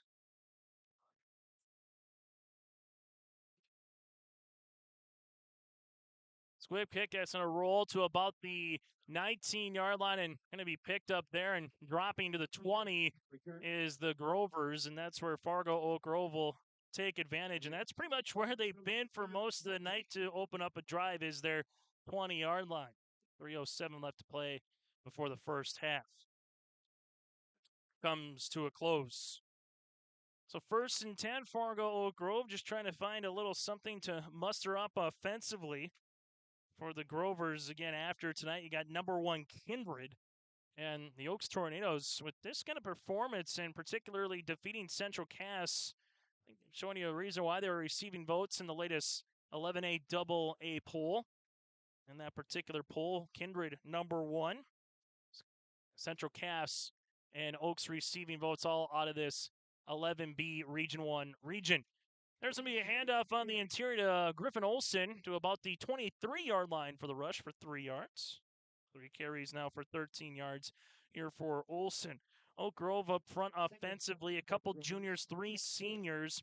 You have Foster Lord, a sophomore tight end, a sophomore quarterback as well, with Dietz, who's in for the Riley Bockyguard, the senior quarterback who got nicked up late in the first half against Sargent County. Here's a little trap play to Donabauer. Donabauer gets to about the 25, maybe the 26 for a couple yards on the rush. And Deegan Rorick. 6 carries now for 21 yards. 3rd down and medium upcoming here for the Grovers. Ball spotted between the 25 and the 26. They'll need the 30 for the first down, right between the hashes, nearing the 2-minute mark here of this first half. A first half that started an hour ago at 6:59. Full house backfield again. Under center goes the QB in Dietz. Dietz play action, has some time to throw. Goes down the field. That's going to be incomplete. Off the hand here for the Tornadoes of Grant Wagner, and the clock stops at 1:53 left in the first half. Incomplete pass will make it 4th and 5 for the Looking to punt will be Oak Grove as Luke Johnson comes on. And Johnson will stand back at about his own 12-yard line to punt. For Oaks, back at midfield is Dolney, the junior. On the West Fargo Packer emblem. Fargo Oak Grove kind of nomads this year, playing 3 games at Davies, 1 at West Fargo, and 1 at Moorhead High. Here's the spiraling punt. Dolney comes up at about the 48, maybe 49-yard line and able to take that one. So there's a punt by Fargo Oak Grove, and Oaks will have their 9th possession of the half. 18 possessions so far here combined between these two teams in West Fargo. And Oaks, just like they've done, have started most of their drives, all but one, in Grover territory. And Oaks right now just looks to come out and take a couple of knees and get to locker room. As long as Oak Grove decides to not call a timeout, the Oaks Tornadoes are happy to take a couple of knees. Say a very quality, workmanlike first half, particularly scoring 36 points in the first quarter, 14 points in the second, pitching a goose egg defensively, and just kind of get out of the half trying to give up no more points in this contest.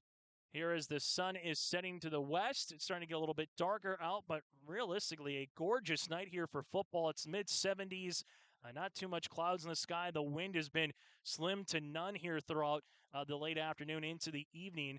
Here's another knee as well, looking to take one. I'm going to take one there is Vossler. Greg Dobitz, I think, was saying, hey, let's use up the play clock as much as possible so we don't have to worry about punting the football, or just in case something were to happen where you fumble it or you have a Oak Grove maybe calling a timeout, because now there's about 18-second differential between the play clock and the game clock, where they possibly could have tried to milk some more time, but Oaks will take the knee. Oak Grove will not take the timeout as it stands right now, and that would be the final play here of half number 1. So the Oaks Tornadoes, behind 5 touchdowns from Vossler, 4 through the air, 1 on the ground, will end the first half of 50-0 over the Oak Grove Grovers. Our halftime show, brought to you in part by our friends at First Class Mortgage, is on its way with a look at halftime stats and a whole lot more. It's all Oaks here in half number 1 in West Fargo over Oak Grove on your live event. At Oak Grove Lutheran School, your student will receive an education focused on strong academics, faith formation, and a heart for service. Oak Grove challenges students to discover their potential and create a better world. From sports, music, theater, and robotics, students will find a place to grow their talents. The mission of Oak Grove Lutheran School is to express God's love by nurturing students for academic achievement, lifelong Christian commitment, and loving service throughout the world. Learn more at oakgrovelutheran.com. Since 1981, Park Christian School has been educating the next generation of leaders in the Fargo, Moorhead, and West Fargo area. Park Christian's thoroughly Christian education and commitment to academic excellence has resulted in a confident tradition of student success. Students graduate from Park Christian School strong in their faith and well prepared for the rigors of college, career, and relationships. Call 218-236-0500 to schedule your visit or go online to parkchristianschool.org. Let's get real. You're ready for a place that's big enough to grow and small enough to care. So get ready for the University of Minnesota Crookston. With more than 30 majors, minors, and certificates, you'll earn a University of Minnesota degree in a close-knit community where faculty become friends and friends feel like family. And to get a degree that can make a difference, you don't need a big city, just big dreams. The University of Minnesota Crookston. Real, hands-on, ready. Stay up to date with the latest goings-on in the region with the Coaches Show every Wednesday night on YourLiveEvent.com. Goes deep down the middle, has a man, Soka Porter! Soka Porter to the 20, to the 10, to the 5, and taken down there. We'll dive into the latest stories from North Dakota and Minnesota. And there's the block by Reese. That's the Coaches Show with me, Joe Lancello, on YourLiveEvent.com every Wednesday night starting at 7. If you want help from a firm that has integrity and respect, strives for excellence, and is interested in the betterment of the community, look no further than Onset Twitchell Attorneys. Our team of attorneys has dedicated and talented professionals who are committed to improving the lives of their clients and providing custom legal solutions with integrity and excellence. We have offices in West Fargo, Hillsborough, Maddock, and Castleton. Or visit our website, www.onstedlaw.com. Back on our halftime show, brought to you in part by our friends at First Class Mortgage. First Class Mortgage, they're more than just a company name. It's the way they do business, whether you're buying a new home or refinancing your existing mortgage. Their dedicated team makes the time to understand your financial situation. They provide first-class service, first-class knowledge, and a first-class experience at the lowest interest rates. For more info, go online to firstclasscorp.com.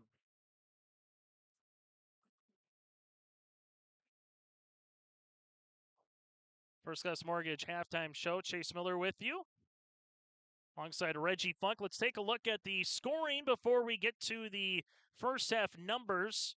For the Tornadoes, they scored a touchdown to begin things off after they got an onside kick, even though they weren't looking for it, but it bounced their way. Skoglund with a half-yard rushing touchdown. Vossler to Heim for the two-point conversion with 10:20 left in the first half. That was 7:42 left in the first quarter, that is. Vossler hit Skoglund for a 5-yard touchdown pass. Same for the two-point conversion on an acrobatic play for Skoglund. 16-0 Tornadoes. 5:45 left to play in the first quarter. Vossler hit Sumby for a 27-yard quick screen for the touchdown. 22-0. Point after attempt was blocked. Then Vossler hit Heim, who just did a little bit of everything. Made it 29-0. Oaks with 4:11 left in the first quarter, and the Tornadoes added on with a block punt by Joe Schaefer, who walked into the end zone. Made it 36-0 for the Tornadoes. Then with 6:10 left to play in the second quarter, Vossler hit Sumby for a 31-yard touchdown pass. Vossler with the point after attempt, and then Vossler with the 1-yard rushing touchdown with 3:17 left to play in the first half. Take a look at the numbers for the Oaks Tornadoes. 177 yards of offense. So far, 54 carries, 19 attempts. Vossler, 6 of 12 for 123 yards, 4 touchdowns passing, and 2 interceptions. Leading rusher for the Tornadoes, Skoglund, 13 carries for 36 yards, and a score as well. Vossler right now with 2 carries for a touchdown. Kadoon, 2 carries for 7 yards. Dolny has 1 carry for 9. Mario Garza, 1 for 1. Leading receiver is Sumby, 2 catches, 58 yards, 2 touchdowns. Heim, 2 receptions for 45 yards and a score. Skoglund, 1 reception, 4 yards and a touchdown. And Dolney, 1 reception for 26 yards and a score. 1 offensive penalty for 10 yards on Oaks and 2 turnovers. For Fargo Oak Grove, 48 yards of total offense, 42 on the ground on 14 attempts. Jack Dietz, 1 of 8 through the air for 6 yards and an interception. Donabauer, 6 carries for 21 yards. Tyler, 4 carries for 8 yards. Olson, 3 carries for 13 yards, and Dietz with a sack. The 1 reception went to Peterson for 6 yards. 2 penalties for 15 yards.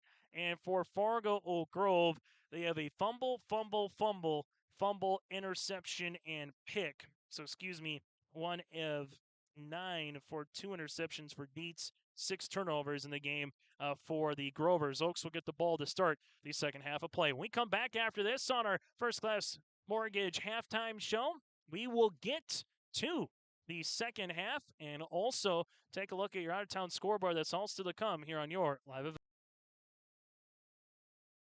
Buying a new home, but worried about the interest rate and terms from your bank? At First Class Mortgage, we'll find a mortgage that fits your needs. Shopping national banks and other lenders for the lowest rate and most affordable terms, saving you time and money. So all you need to worry about is enjoying your new home. First Class Mortgage, our expertise, your peace of mind. Put an expert to work for you. Call today. As an American family agent, I look out for what matters to you, even when nothing's wrong. This is Chris Heisey. Visit me online at chrisheisey.com. These days, everyone wants to save money.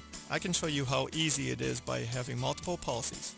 By combining your auto and homeowner's insurance, I can put some change back into your pocket. My website again is chrisheisey.com. I want to be your American family agent. American Family Insurance. Emery Vistos Implement has been family owned and operated since 1935. Located in Oaks, North Dakota, they sell CarQuest automotive parts and numerous lines of agriculture parts, from edible bean equipment to air compressors and pressure washers. Plus, you'll have to stop by and check out their Ariat clothing selection at Emery Vistos Implement. Anything you need is under one roof. Stop in just south of Oaks on Highway 1 or go online to vistoimplement.com. That's vistoimplement.com. Let's take a look at some of the out-of-town scores. Also in 11B out west, Velva Garrison all over Deluxe Burlington, 22-0 right now at the half. And Dickinson Trendy showing you why they're a top 5 ranked team. 33 rip over the Killdeer Honkers right now at the half as well in 11B football. 9-man football, Kidder County at the half over Napoleon Gackle Streeter, 12-0. Valley City leads over Watford City out west, 21-7. Highliners at the half. Davies shutting out West Fargo Cheyenne, 14-0 at Fargo Davies in Class AA football. That game going on as well here tonight in town. How about this? Mayport CG and Richland in a dogfight. It's Mayport CG 8, Richland 6. Richland lost to Maple River last week, and Mayport CG, a top 5 team, on the verge of possibly having an upset, but the Patriots holding on over the Colts right now by 2 points at the half in 9-man football. At the half from Sid-Cichy Stadium, it's Fargo Shanley, the 3rd-ranked team in AA, 20 against West Fargo. The Packers, the 4th-ranked team in AA, that is 14 at the half right now. And St. Mary's over Bismarck, 14-0 at the half in the capital city. And a final score for you from our region, Maple River all over Tri-State right now. The Raiders 32-0 at the half in 9B football. Some scores, again, you can go to yourliveevent.com for some other games tonight. Harvey Wells County at Thompson, Carrington at Hillsborough Central Valley, Northern Cass at Central Cass, and also Lake Park Audubon at Ada Borup West. Those are going on across the evening. The lights are on now at Essentia Health Field at Packers Stadium. We'll take a quick break. We're back with the second half in West Fargo. It'll be running clock to start with the Tornadoes up by 50 on the Grovers here on your live.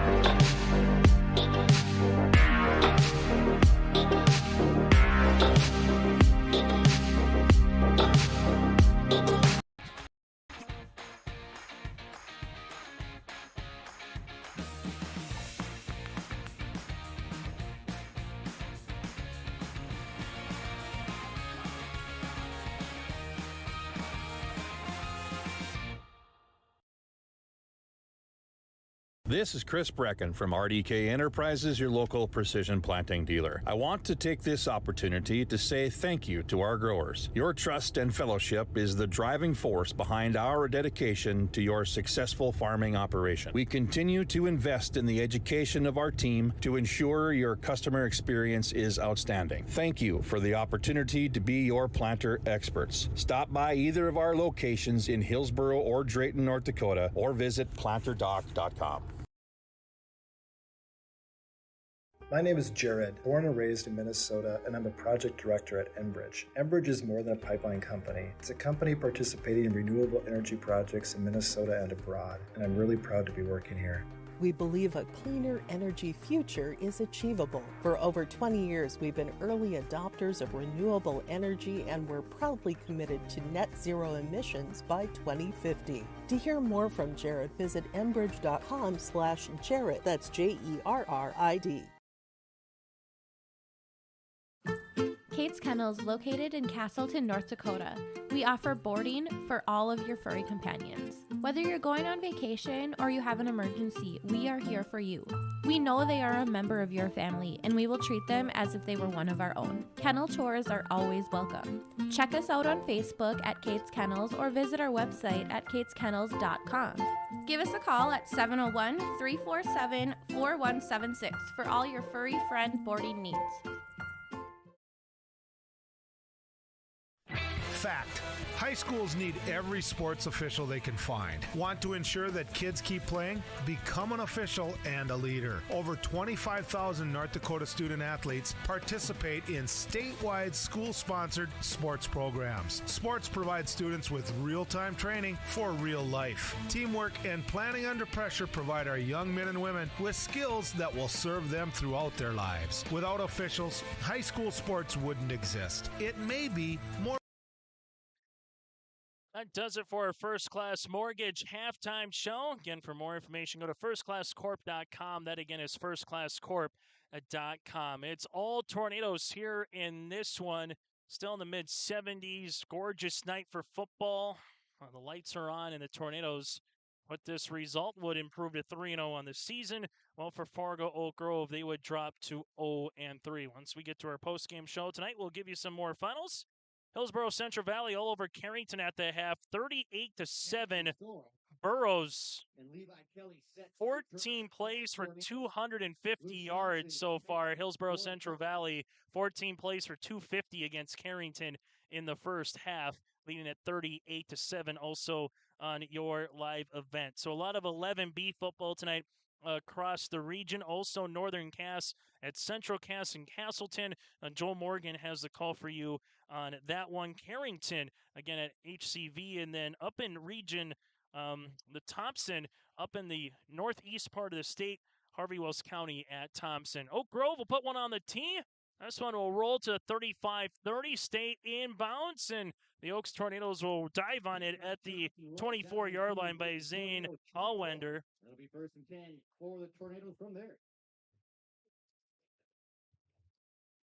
Oaks will handle it now as we go to another new piece of paper after 18 combined possessions in the first half of play.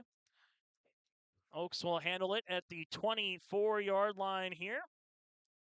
Again, running time in the second half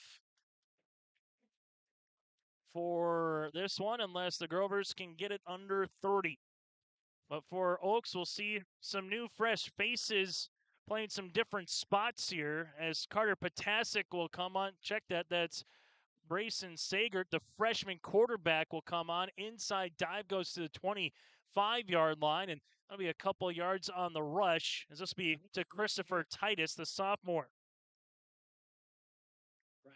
So Titus able to get a yard, and, well, for Coach Greg Dobitz, he took a knee to finish out the first half right at midfield, and he's also find a way to get some new bodies here on the offensive and on the offensive line here for Oaks, and we'll get to some of those players as we see them here in the broadcast booth. 2nd down and 9, fumble the snap, ball is free. The Grovers signaling that they got it at the 24-yard line. We'll see who comes up with it. It is Fargo Oak Grove. So Oak Grove will come up with it. Grover's able to do so. Coming on the football there is Bert Torres for the fumble recovery. And for Oak Grove, they'll start with the football here at the Oaks 25-yard line with 10:35 left to play here in the third quarter. So Oak Grove will handle it at the near hash. Dietz will be out with the football for the Tornadoes. That is their 3rd turnover of the contest. Shotgun formation here for the Grovers. They're looking deep down the field. Dietz is going to throw it to the back to Peterson, and Peterson is going to be taken down at the 2-yard line. Best play from scrimmage for the Grovers here tonight. Peterson, 2 catches for 29 yards. Ball be spotted at the 3-yard line. That was a nice back shoulder pass there for Dietz. Little one-on-one coverage. Able to hit Peterson there on the outside. And for Coach Greg Dobitz, right now you look on the outside again. You can give some players in 11B. Some have a vast array of players on the sidelines. Others you got maybe anywhere from 10 to 15. So you're going to get some new bodies in, but maybe not everybody throughout a particular game like this one. 1st and goal, handoff. This one going to walk into the end zone for the touchdown. Brady Donabauer from 3 yards out for the score. And for the Grovers, they're on the scoreboard for the first time here tonight in the third quarter as they're able to hit Pater with 9:20 left to play here in the third quarter. So the touchdown for Fargo Oak Grove, Donabauer able to have a 3-yard score. And for the Oak Grove Grovers, a nice start to the second half. Able to come on and get the fumble recovery as Luke Johnson will come on for the point after attempt. Holder here for the Grovers will be Zabel. Right-footed kick, end over end, and that is good. New score here from West Fargo. Oaks 50, Oak Grove 7. We'll have the kickoff next on your live. At Oak Grove Lutheran School, your student will receive an education focused on strong academics, faith formation, and a heart for service. Oak Grove challenges students to discover their potential and create a better world. From sports, music, theater, and robotics, students will find a place to grow their talents. The mission of Oak Grove Lutheran School is to express God's love by nurturing students for academic achievement, lifelong Christian commitment, and loving service throughout the world. Learn more at oakgrovelutheran.com. We come back here in the third quarter. If you're the Oak Grove Grovers, gotta love that start. Able to get the ball and come right back after the fumble recovery with the touchdown there with Brady Donabauer. So the Grovers will tee this one off again at the 40-yard line. Make sure you stay tuned to our post-game show. We'll get to our RDK Precision Play of the Game, our Enbridge Energy Player of the Game. That's all still to come on our post-game show, where you can find a way to give your car wash a day at Tommy's Express Car Wash with 4 locations. Oh, Squibbler again gets past the 40, picked up there by Oaks, and that goes to about the 5 yards on the kickoff return. Zaid Heyer, the freshman, was able to get it to the 40-yard line. This will be with 8:27 left to play here in the third quarter as we're starting to maybe feel a little bit through the press box here, the hint of fall coming on where some sweatshirts are out. Others have the T-shirt, but it's that weather where you can kind of get away with maybe a long sleeve or handle a little bit of the particulars here this evening. For Oaks right now, looking at the play clock, just trying to milk down as much time in this game when you got a running time. All that Oak Grove needs is a lot of possessions and some. This one get pitched out to the outside. Andrew Green with the wrap-up tackle. Tackle for a loss as Cadoon is going to go back to about the 37-yard line for a loss of 3. That's the one thing.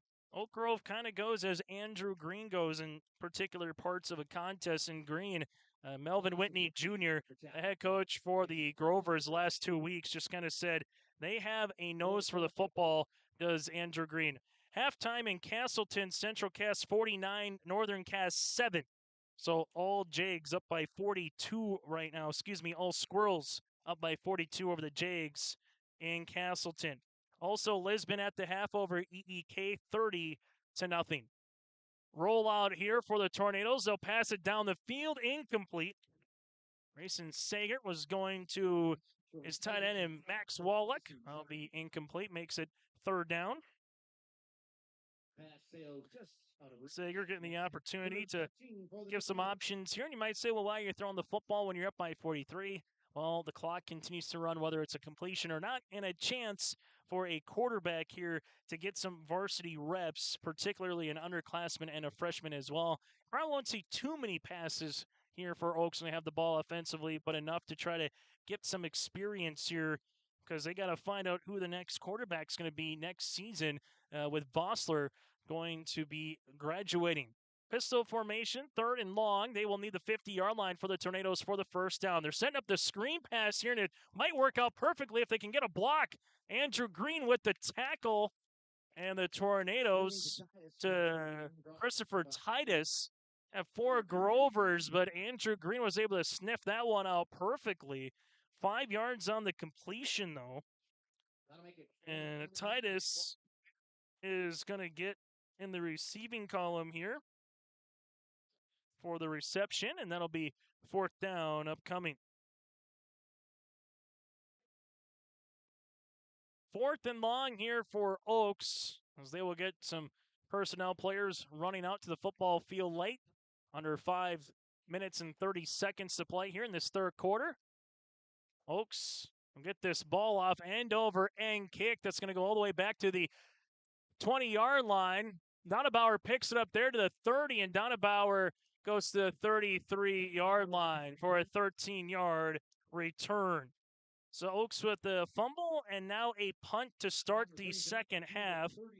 Oak Grove will start with it at the 33-yard line with 5:04 left to play here in the third quarter. Second year of this new reclassification where all Class B schools in every sport play Class B in everything. On the opposite side, all Class A schools in every sport play Class A in everything. We'll be curious to see what happens after some of the feedback from the coaches and kind of seeing the scores as best as possible to see if anything gets changed for future years. Dietz winds up and delivers down the field, incomplete at the 35-yard line. Also, one thing that has been talked about immensely over the last 18 months, 3-class system in North Dakota for basketball. Will it get passed? Won't it get passed? There's been a lot of stuff for that. I've always said if you're going to do it for basketball, you have to do it for volleyball. It does the same thing. But when you talk to volleyball people, no one has brought it up once. So that's the one question. We'll see what happens for that. But for football, again, with 11A, 11AA, 11B, and 9B second year in this 4-class system, we might see 6-man potentially get sanctioned in North Dakota sooner rather than later. Bouncing handoff here. This one goes to Donabauer. Donabauer has the first and gets hog-tied out of bounds at the 49-yard line. 17 yards on the rush by Donabauer. Is able to get a nice carry there for now 38 yards here for Donabauer. That's the thing. Sometimes high school athletics, you try to tinker with stuff, and no matter what you do, you're just it's cyclical. You have some classes where you just have a lot of athletes and you get a lot of kids coming out.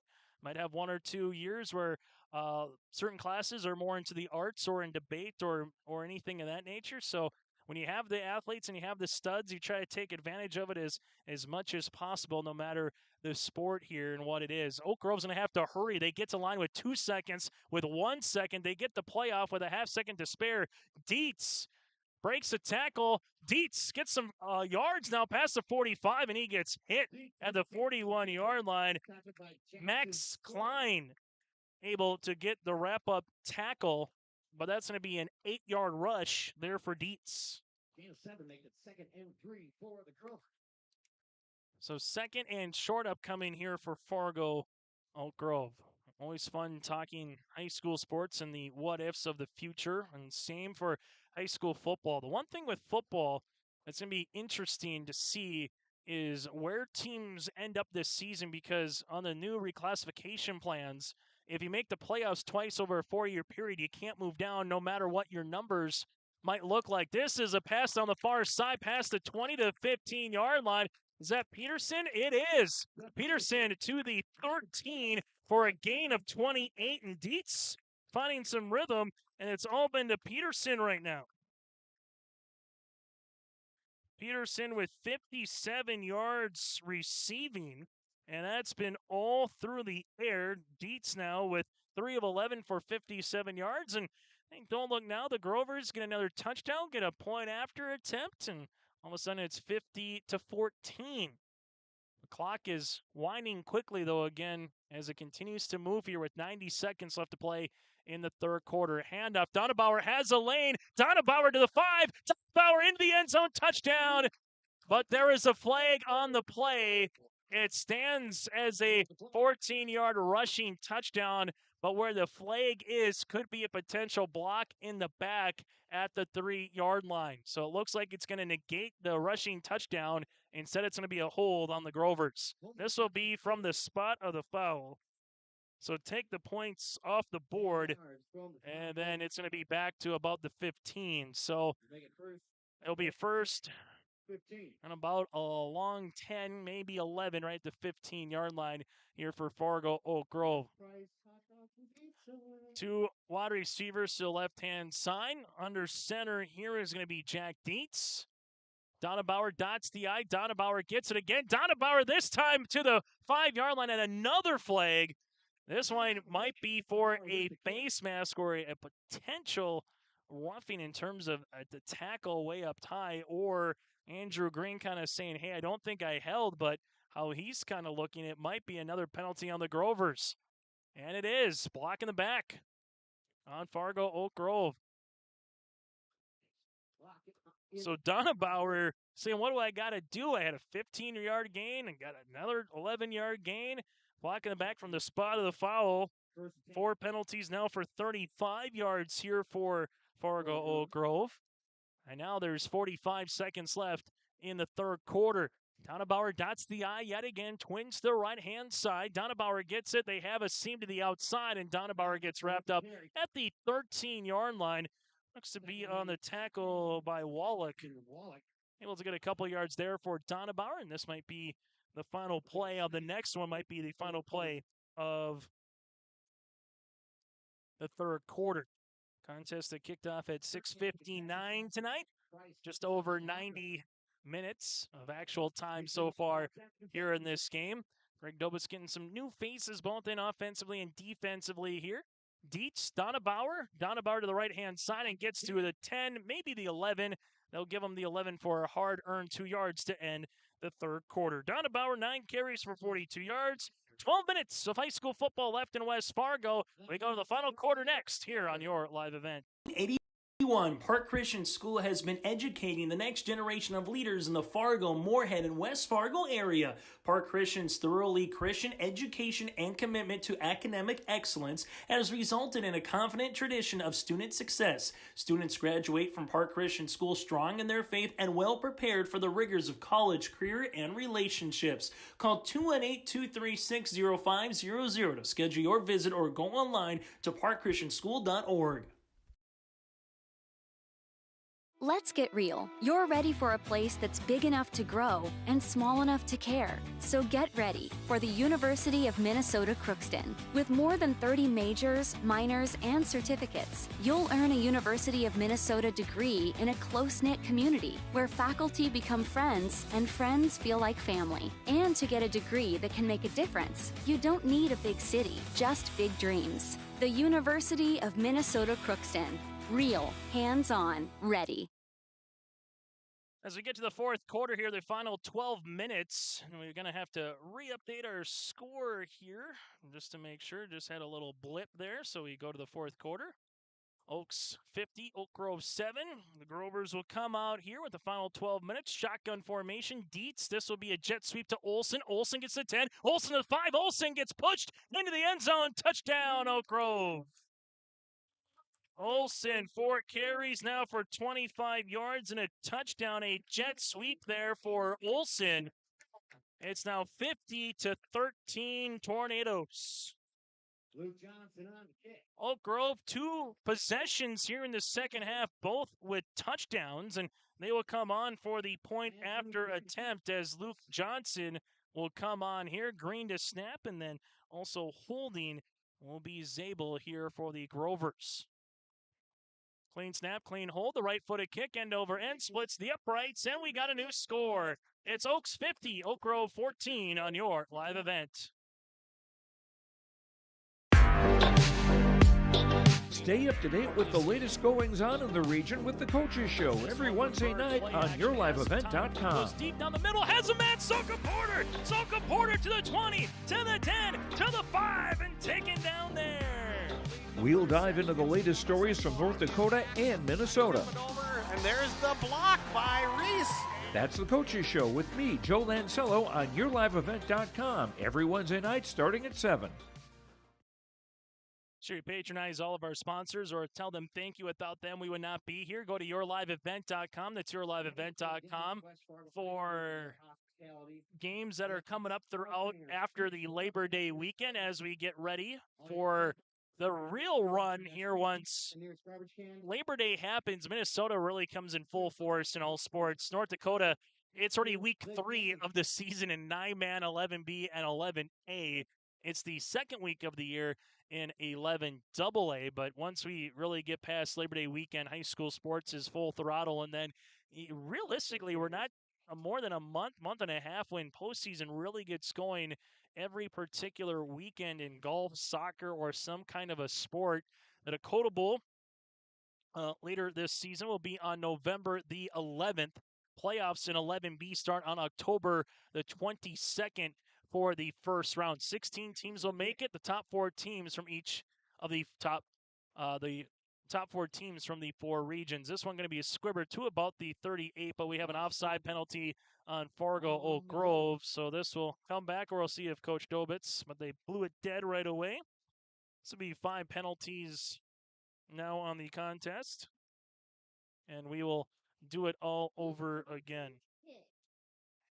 Melvin Whitney Jr., 7th year as the head coach for the Grovers. The Tornadoes again since 2005. Greg Dobit's been with the program, but in 2011 was his first year as a head football coach. Luke Johnson will put this one on the tee at the 35-yard line. And the kick upcoming here. This one will be at the 35. It'll roll and to about the 42-yard line as the Tornadoes and Noah Reed gets on that football at the 42. So Oaks at the 42-yard line will take over with 10:59 left in the fourth quarter. Third possession of the second half here for the Tornadoes. The first resulted in a fumble. The second resulted in a punt.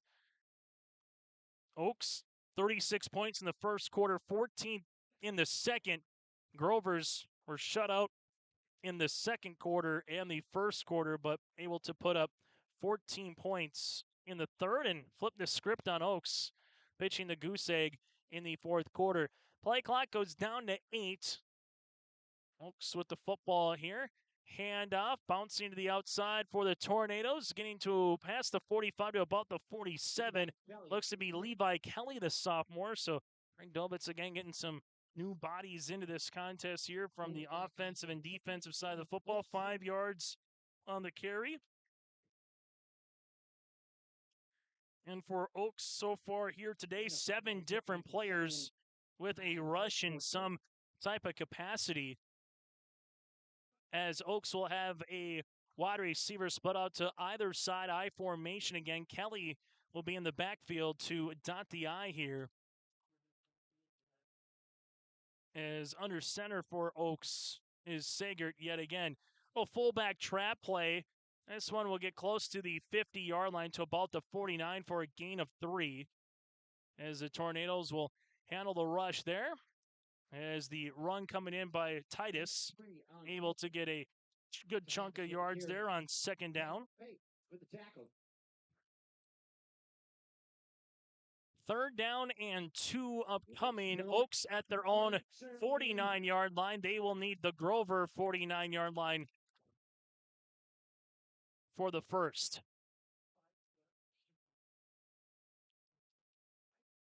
I formation again, going under center.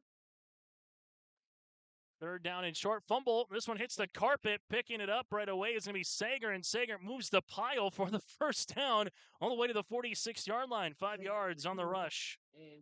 Make it now 8 carries. 8 different Tornadoes with rushes here tonight. College football back in full throttle. Valley City State Concordia, a really fun game yesterday in the city of Bridges. MSUM Dragons lost to Sioux Falls. The Gophers won last night. Tomorrow night, north side of Fargo, NDSU hosts Drake. You have South Dakota State at Iowa, which is a very interesting game. And then North Dakota at Nebraska tomorrow for some college football for the Missouri Valley Football Conference. So it definitely feels like fall, which means the National Football League is not too far away. Well, play action here. Now keeping it, again, is going to be Sagert. Sagert gets the numbers, and Sagert gets met right at the 46 for a gain of nothing. Sagert with 2 carries now for 5 yards. Still to come. We'll get to our Enbridge Energy player of the game. But the one thing I think in football, particularly in North Dakota, maybe compared to other states, certain issues, again, with the number of players you have coming out or enrollment sizes. But I think in North Dakota, this is, again, is just my personal opinion. It doesn't matter so much if you're maybe Class A or you're Class B. For example, Oaks, we've seen them go from 9-man to 11-man. Same thing for Fargo Oak Grove. If you've got a couple of years in Fargo Oak Grove, it doesn't feel like that was that long ago, but it has been able to win over Devils Lake in 2007 in the class, what was formerly AA, the second highest division in North Dakota. As this one gets pitched to the outside, Levi Kelly turns on the afterburners, and Kelly gets past the 30 to about the 21 for a 25-yard rush. 2 carries for 30 yards. But you look at Fargo Oak Grove over the last decade, they've been in AA at the time, 9-man, and 11A. Now it's 9-man, 11B. But for the Grovers, you just kind of move up, you move down cyclical. And if you have the numbers, I think like a Hillsborough, Central Valley, a Kindred, a Central Cass would be some that probably come to mind with numbers and talent. Langdon, over previous years in this division, they probably could have played up a class because of the talent they've had on their team with the Rumfro brothers as well. And that's just one I'm curious where the coaches, the athletic directors will talk about after the second year here of this 3-class system. Tackle for a loss in the backfield are the 4-class system again. In football, as what it's been, Levi Kelly, tackle for a loss of a couple yards. 3 carries for 28 yards. But to say Class A, Class B, does everybody need to play that way? Or can you maybe get a Wahpeton, Devils Lake, Valley City with Kindred and Central Casses of the world in a football level? Where does North or South kind of fit into that landscape as well? Fargo South in Fargo, more of a landlocked school now with North and Davies on the perimeter. And then you have the private schools of Oak Grove and Shanley as well in the metro. 2nd and 11 coming up here for the Tornadoes. Going to be a fullback trap play. This to Jackson Sorum. the freshman, and Sorum unable to get much, if anything, on that particular rush. By Will Olson and Lane Peterson. So 3rd down and long here for the Tornadoes with 5 minutes left to play here in the 4th quarter. But at the end of the day, that's what the big guys are paid at the High School Activity Association. Some of those that get on the research committee, and they do their best to try and the best way possible for all parties involved, whether you're from Oaks to Oak Grove, to try to put a quality product on the field, on the court, in the ice, and on the mat for wrestling or any particular sport, to try to make it as fair as can be if possible. And that is always a tough particular position to be in, because you're not going to please everybody. This one going into the end zone, going to be picked off. It's picked off here by the Grovers, and that's Zabel comes up with it for the interception. So the pass on the way there by Sagert gets picked off, and Oak Grove will start with it at their own 15-yard line with 4:33 left to play here in the 4th quarter. One thing Oak Grove has done well, they've gotten 3 interceptions in the game now, 4 turnovers total for the Oaks Tornadoes. On the opposite side for Fargo Oak Grove, they've had 6 turnovers here tonight, all in the first half. They would like to thank the athletes, coaches, parents, and fans for your support. And 1st down and 10 upcoming here for the Oak Grove Grovers. A chance to try to get this down to 30 points, and maybe with that point after attempt, get it down to 29. This will be a season high again for the Oaks Tornadoes in points scored, as they scored 45 against Sargent County and 22 against Central Cass. Right now, this is the most points that they've given up. They've given up 14 to the Squirrels and 14 here to the Grovers. For Oak Grove, this is the most points that they've given up this year. This matches the most that they have scored as well. Also like to thank all the sponsors here tonight. Some of those from Fargo Oak Grove include Cowboy Jacks, Bergstrom Laser Eye Clinic, Donabauer Family Dentistry, JDP Electric, and Sunderland Group as well. On our post-game show, take a look at the final numbers in this one. From there, we will give you a little bit of our final scores across the state of North Dakota that have gone final to this point. A myriad of games on your live event tonight, and some of them have felt this one as well. And I think that's where, going to our previous conversation of how do you find the right balance, because in 11B, it seems like a majority of the scores are either really close or there is a wide margin between teams on a football field consistently on a given night, and it's either really close or a wide margin. There's not that in-between of a 31-14, 31-17 kind of ball game. It's not just in 11B, it's in some other classes in North Dakota as well. This is a handoff. Nice running play here for the Grovers, past the 20 to 25 and get to about the 26 yards on the rush. That'll be Levi Kelly again on the rush. Levi Kelly having himself a nice performance here in the second half. A sophomore running back at 135 pounds, showing he's got some of the speed here. Said his name a lot more as this particular game has gone on. So far, Kelly with 4 carries. Now for 40 yards. 1st down and 10, Oak Grove, 3:20 left to play in the 4th quarter. Quarterback keeper here for the Grovers, as that's going to be with Zabel. Zabel gets past the 30-yard line to the 33 here. Zabel with a 6-yard run. So Zabel able to get 5 to 6 yards there on 1st down. Grovers even getting some new faces into the contest here, as we see a little bit of the red helmets up top, talking with Athletic Director Brent Wolf and head coach Melvin Whitney Jr. just say supply line chain issues. So able to get some old, it looks like Fargo Shanley Deacon helmets. Rod Oxendahl, Danny Stash, part of the Fargo Shanley teams that were able to be consistent playoff teams in the 2010s. On the coaching staff now for head coach Melvin Whitney Jr. Here's Kelly again. Kelly with a stiff arm past the 50 to the 45, 40. Starts and bounce. Look out, Kelly, but they're going to whistle him down at the 37-yard line.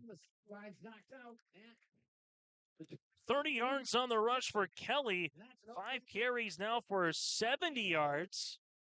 Tell you what, Kelly might find himself more in the rotation moving forward here this season. If he can continue to have runs like that, particularly with that after speed and just so close, he was trying to tiptoe the near sideline and make the cut, but as he made the cut, his shoe came on the out-of-bounds line for a turnover. Zabel, quarterback, takes a couple of drops, heaves it down the field at the 20-yard line, picked up by the Tornadoes. There's the interception by Oaks, and that'll be at the 29-yard line. The Tornadoes, I mean the ladder right there. Dylan Harris, the sophomore, comes in with the pick. And for the Tornadoes, that'll be the 7th turnover that they have forced against Oak Grove. In 3 games this season for the Oaks Tornadoes, 17 turnovers they have forced in 3 games this year. Nearly 6 turnovers a game. They got a lot of interceptions against Hoysted and Sargent County, able to do the same against Central Cass, 6 turnovers against the Squirrels, and now 7 against the Grovers.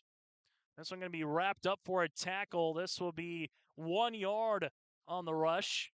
Tackle made by Logan Christian. Here for the Tornadoes for about a gain of 1. And with 60 seconds left to play, all that Oaks needs to do, run the ball 1 or 2 more times, and they can actually, if they really want, not have to snap the ball till it gets to about 40 seconds on the play clock. They'll go 1 run here. Handoff, this to about the 27-yard line. Getting stood up there on the play was Levi, Logan Christensen. And Miles Grusin. Will be 1 yard on the gain.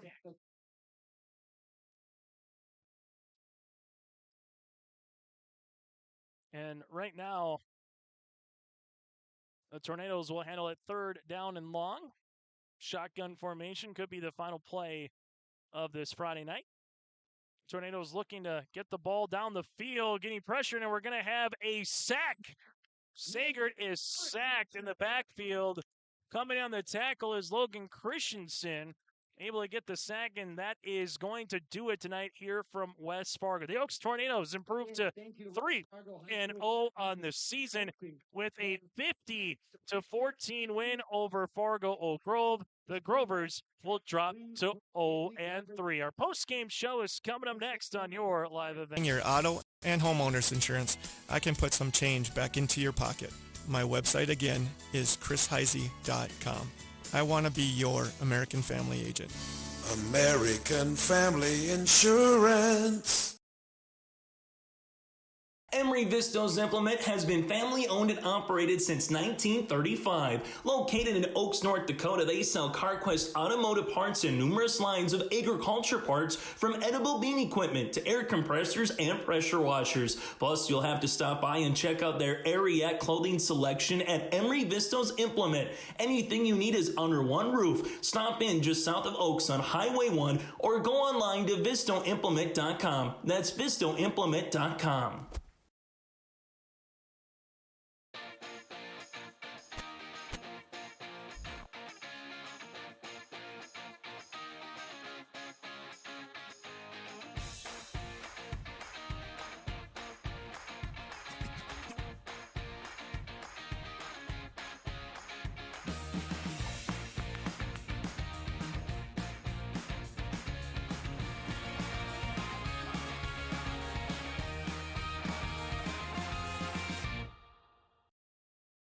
Come back on our post-game show. Post-game show brought to you in part by Tommy's Express Car Wash, with 4 locations now in town. Tommy's Express Car Wash, love your ride. Sign up in the app or Google Play or the App Store for your first month of unlimited washing and make Tommy's Express Car Wash part of your clean routine. Tommy's Express Car Wash with 4 locations in the Fargo Metro, in the Fargo, Moorhead, West Fargo area. They've got the tools and the expertise to have your car clean inside and out. So the Tornadoes again pick up the win.